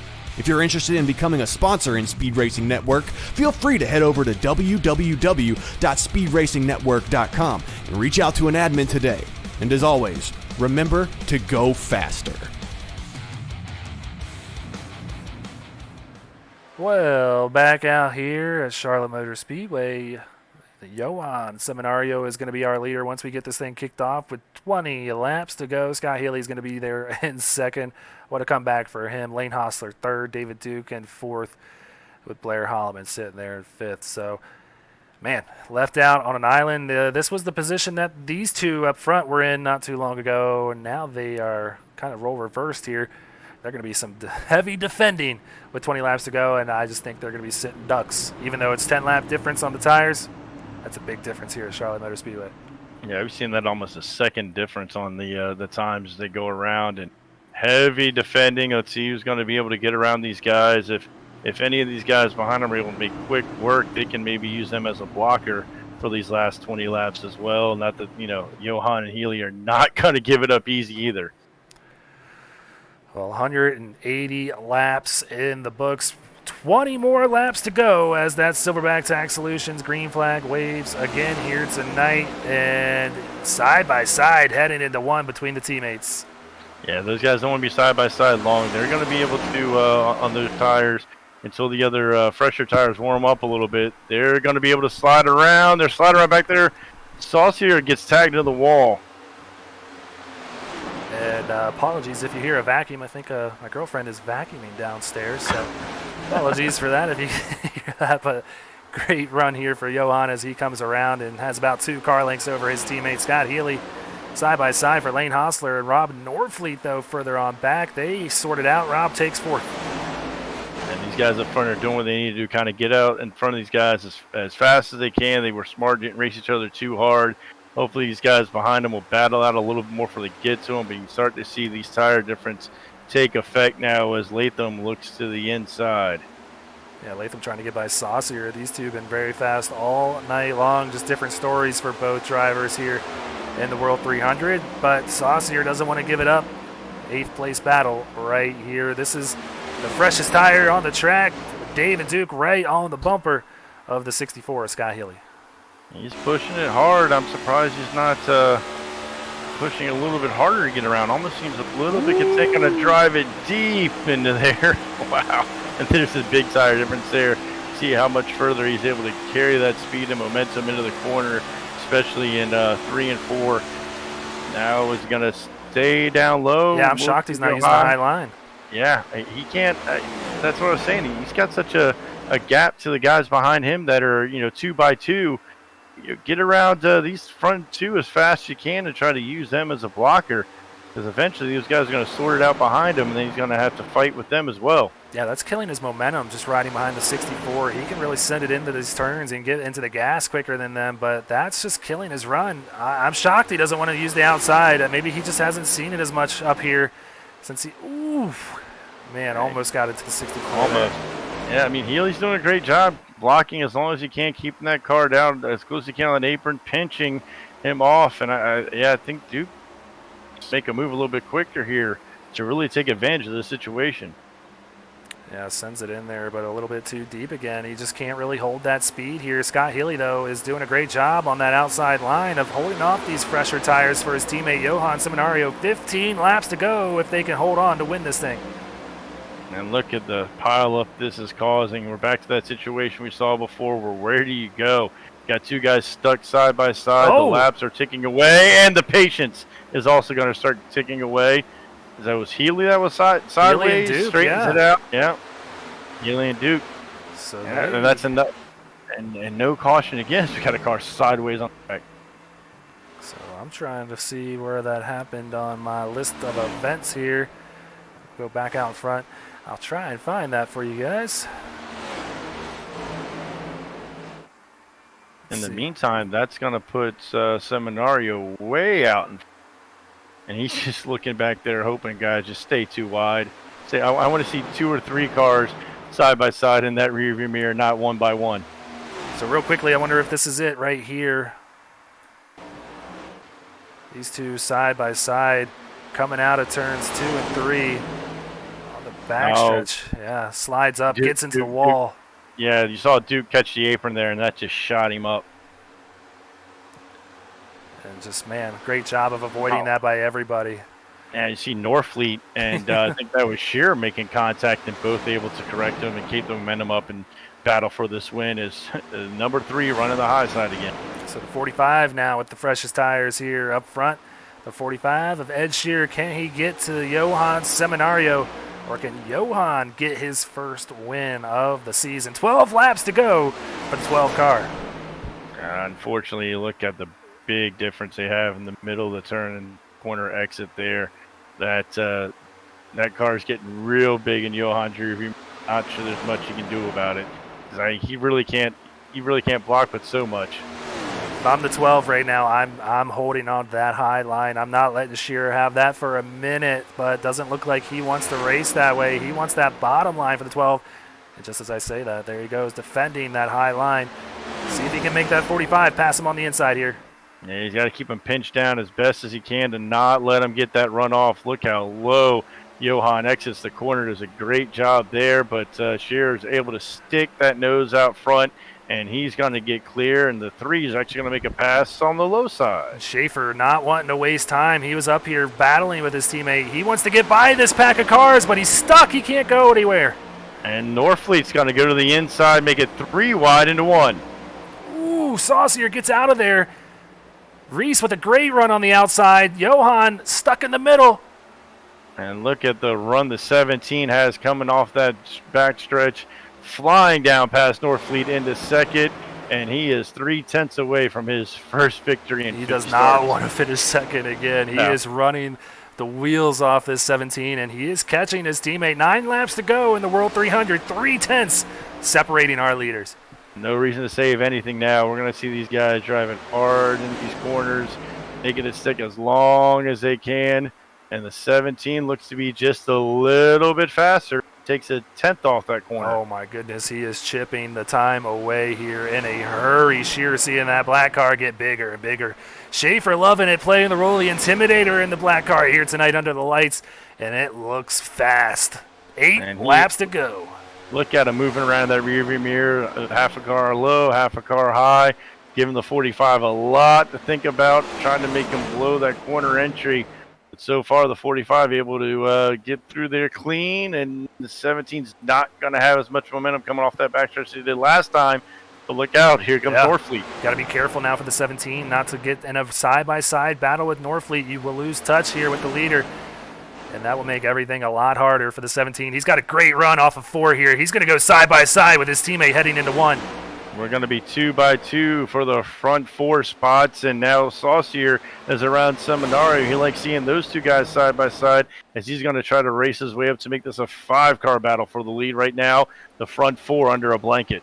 Schaefer goes to the lead on the outside lane. Lane Hostler trying to follow him here. Shearer not wanting to give it up just yet. Give it up out there in the chat, though. If you're loving this, this is a hell of a finish for a 300-mile race in Speed Racing Network. Schaefer, 6 laps to go. Schaefer to the lead there, but watch what kind of speed Hostler's been able to hold on this outside line. Kind of drifts up towards that wall just a little bit on him. Not able to get the clean run off as there's a big kind of slide up there block by Schaefer holding on to second. Shut the door. Shearer shut the door there and forced Hostler to kind of back out.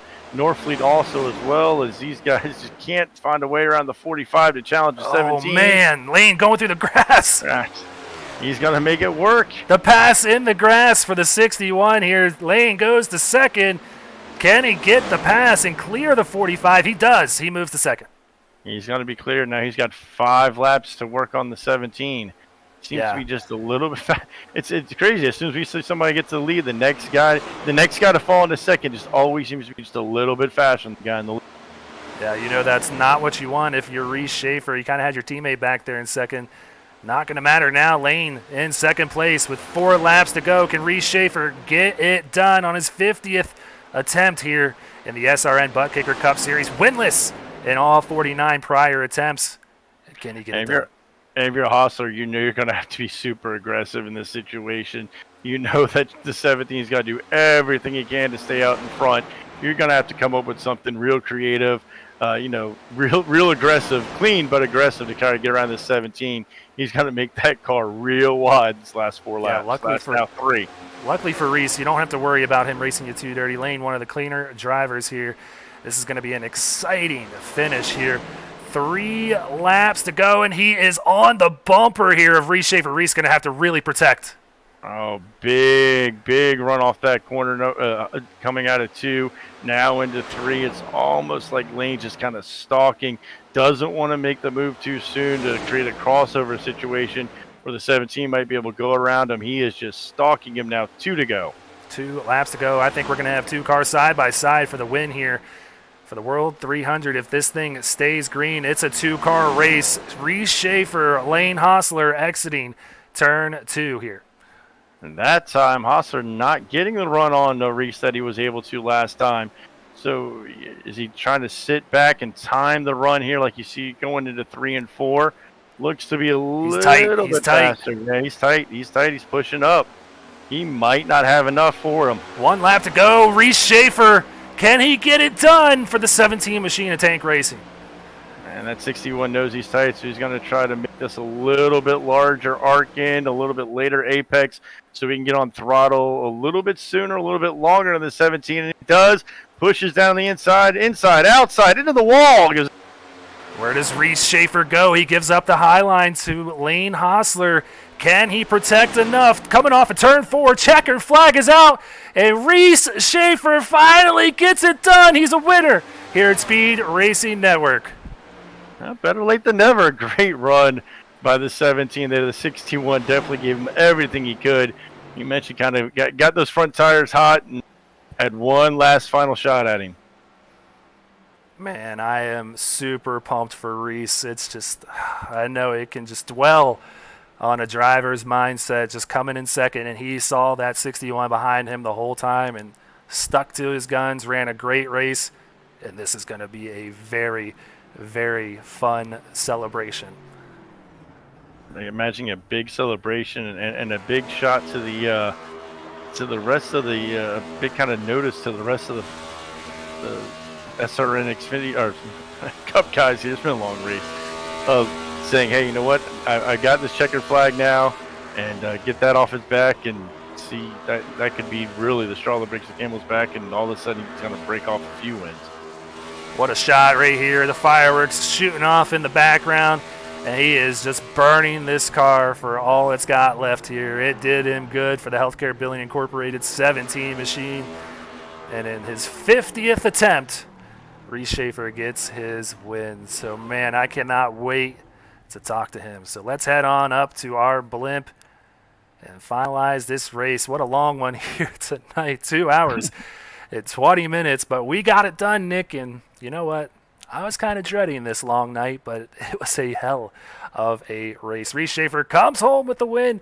Lane Hostler just a tenth and a half behind him in second. Rob Norfleet coming home with the podium position. So we're getting a whole new top three in the booth here tonight. Ed Shearer and Corey Saucier all rounding out the top five. All five with great runs here tonight. Johan Seminario 6th, Ryan Johnson 7th. Great job of Brandon Domain there. Maintaining that top 10 position. In 8th, David Duke 9th, and Alonzo King Jr. 10th. All right, before you die choking on something. Adrian Schumacher in 11th. And Timothy Latham, man, tough night after starting on the pole. That first caution of the night put him in the back. He comes back, finishes 12th. Scott Kalal 13th. Justin Rideout 14th. Bo Tiffany and 15th. Riding out the top 20 is going to be Byron McDonald, Aaron Gerwitz, Emerson Ardon, Scott Healy, and Brian McAvoy. So a great race here tonight for all three of those drivers. But let's go ahead and get to the interview portion of this race and bring Rob Norfleet up to the broadcast booth. Rob, it's Greg Olenek and Nick Holiday, man. Good to talk to you here for the first time in Season 4. What a race, just quietly sitting there. But first off, before we talk too much, is that a Bengals car? Because I'm a Ravens fan. Rob, you got a copy? Yeah, you got me? Yep, there you are. Yep, that's a Bengals car. Oh, my God. And interview is over here. Twice in a row. No, you definitely are. I can 100% admit that. But tell me about your race tonight, man. Just quietly sitting in the top 5, top 10. What was the strategy, and did it kind of change on you over the course of this race, typically longer than we're running here in the Cup Series, of kind of a chess match? One thing led to another, and how did it sort out throughout the night? Well, in the last caution there, I was able to stay out when everybody else pit and helped me get good track position there for the shootout there with 20 to go and, be able to bring it home third. Probably should have won it, made some dumb mistakes there and was all jockeying for the win, but I'll take a third. It's surprising, all throughout the race, we saw you kind of stuck in little 5-car packs. Were you as surprised as I was at how high the aggression was early and then just kind of maintained? You thought maybe a long race, it was going to maybe kind of settle down, but it seemed like the aggression stayed high at a track that ate a lot of tires. I thought we might see a little bit more saving going on, but there was little to none out there, it seemed. No, because track position was key. It's just so hard to pass. It doesn't matter how fast you are once you get back here and, 7th on back. It's just hard to make moves. Well, Rob, man, we're super pumped for you. Before we let you go, you got any friends, any family, any sponsors you want to give a quick shout out before we head on to Pocono next week? Well, to Gear Up Motorsports and the apparel company, they do a lot for the series and the team, and teammates, they're good to help. So, and to the series, Speed Racing Network, thank you guys for all the hard work you do to put this on. Well, man, we appreciate that. So enjoy the good finish here tonight, and enjoy the win when you whoop my Ravens' butts here this week. And so have a good night, man. Yes, sir. Who day? Oh, I let him have it, huh? I'm a nice guy, Nick. I'm a nice guy. Well, that was Rob Norfleet coming home in third place. Let's go ahead and track down Lane Hostler, another driver we haven't talked to this much this year, or too much this year. There he is over in the Bobby Anderson Racing Discord. Let's bring him up. Lane, it's Greg Olenek, Nick Halda. Good to talk to you here for the first time in Season 4, what seems to be a long time. But, man, we're used to talking to you up here in a fast 61. Tell me, what happened in this race? This was just a wild chess match all night long. At one point, you're running back in the 20s. At another point, you're running for the lead and the win here in the World 300. What was the mental chess match like going through your head? Honestly, I don't even know right now. It was like lap 30 that I was reciting the quote from Kyle Larson's crew chief at the halfway point. Like, this is going to be a long night. It got better there for a little bit, and then I think me and somebody got together a little bit off of 4, and I smacked the wall pretty good, and ended up I had like 40 seconds of damage. I think the wheel wasn't straight, and I was honestly thinking that I was done, and kind of just sat back and took my time and waited for the cautions to fall. So I can only imagine with all the aggression and kind of the tight racing, trying to get around here with a wheel that was kind of bent out of shape, and all of a sudden you find yourself fighting for second there, and you definitely gave first everything you could, driving it hard off the corner, but you had to know he was going to make that car real wide at the end. It's going to be real tough to get around. I knew going into the last corner, my only shot was the high side. I was actually hoping that I could fake him into covering the bottom a little bit more so that his entry would be a little bit compromised. Try to help my run off the corner. But coming out of the last corner, I think I jumped in the throttle a little bit too early and it got a little tight. So like right away I was like, well, that ain't going to happen. So. Well, Lane, it's good to talk to you, man. And not the team, or not the year you've won it as far as the team aspect, but you're really coming on strong here lately for that 61 machine and your crew. But tell me, you got any friends, any family, any sponsors you want to give a quick shout out before we move on to the Quaker State 175 next week? Yeah, I got to thank Byron McDonald. He was in the Discord all night, helping out and kind of keeping me positive a little bit. Got to thank Bobby Anderson Esports, and I got to thank Ohio Sim Racing. I've been kind of talking to those guys quite a bit lately. I know they kind of miss this, so it'd be nice to get them back in it too. Yeah, man, absolutely. As someone that used to run in that league as well, I would love to see them make a comeback and hopefully join us maybe for next season here in Speed Racing Network. But you got to worry about Season 4 here as we get closer to the playoffs. Best of luck when we get out to Pocono next week. This is true. Thank you, guys. All right, buddy. Take care. All right, that was Lane Hostler. Always enjoy talking to him, one of the best guys we got here. And, yeah, come on, Ohio Sim. Get back over here. I miss you guys here in the Cup Series. So, man, I am excited for this. Let's bring him on up here and talk to Reese Schaefer. Reese, man, I am so excited for you. 0 for 49 coming into this race. The 50th try, you get your first win. What's going on in that head?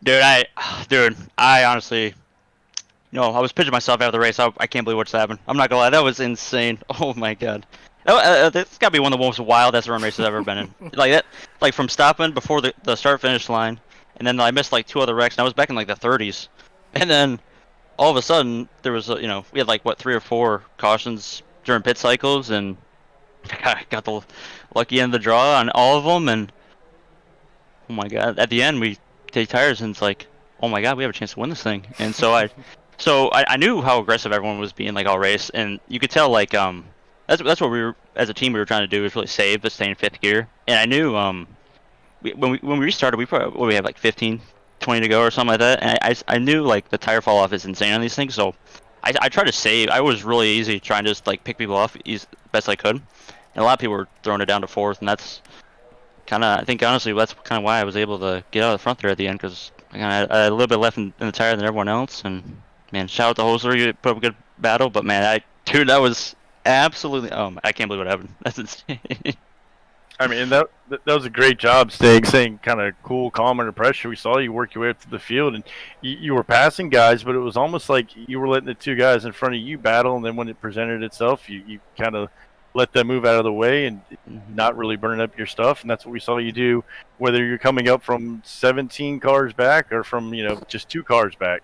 Yeah, it was I mean, coming in this one, right, it's a 200 lapper. You just know it's going to be some marathon, like it, especially in this series. I mean, that's about double. I mean, look, it's been over 2 hours. You know what I'm saying? It's been a super long race. So I knew there'd be wrecks early, instead of avoid them, and then just discipline is honestly the biggest thing around here. Just because if you go aggressive for 5-10 laps, it's honestly you're sitting duck the next 30. I mean, you really have to be careful and just practice staying disciplined. And man, at the end there was we were 3 or 4 wide, but beating and banging, but I got through it, and oh, man, it was it was insane. I can't believe it. Well, Reese, before we let you go, you got any friends, any family, any sponsors you want to give a quick shout out before we go to Pocono next week? Yeah, so I got my spotter Ben, all my tank teammates. They're so supportive on everything, and every week we try to improve, and we constantly do that. And I want to shout out my grandparents. They've been watching. My your grandma, she had surgery yesterday. She had shoulder surgery, so she's recovering, doing well. And we got friends, family, coworkers. I got a bunch of people watching. They always love supporting me every night, and I really appreciate all of them. And for the sponsors like car, we got 100 on Anesthesia Associates, Healthcare Billing, 213 Simware, Invader Zim Designs, RJ Bishop Designs, Bergarts, and I want to thank the Healthcare Billing. I want to, riding this car for a couple of seasons now, and I absolutely love it. So it's been a blast, and most importantly, I want to thank the beautiful broadcasters we have. He called us beautiful. Put on a show. Well, Reese, man, congratulations. Have fun, man, celebrating, and best of luck when we get out to Pocono next week, and best of luck in the playoffs, too, once you get there as well. Appreciate you guys. Have a good night. All right, we'll move you back down to your teammates here. And that's going to wrap it up for us here tonight. Nick, what a hell of a race. 300 miles in the books, and I would say each and every one of them was exciting as hell. Rack 'em, stack 'em, let's do it again. Oh, you can do it again. I'm going to go. I have my own thing tomorrow. I got prior commitments. So. All right. Let's get back to practice. Well, like I said, the next race for these guys in the Cup Series will be the Quaker State 175 out at Pocono Raceway. So do not miss it. That's January 17th at 9 p.m. Eastern Time, same place. So please hit that like button. Hit that little bell so you can subscribe to the channel as well, and so you know when we go live. That way you can be right back here in the same place. But that's going to do it for us here tonight. We'll be right back here at Charlotte Motor Speedway tomorrow for the TJ's Team Foundation and Truck Series. So please come right back. But that's going to do it for us. For myself, for Nick Halda, Sean Griffith, Jason Tripp, and each and every person behind the scenes here at SRN, we wish you guys a good night and go faster.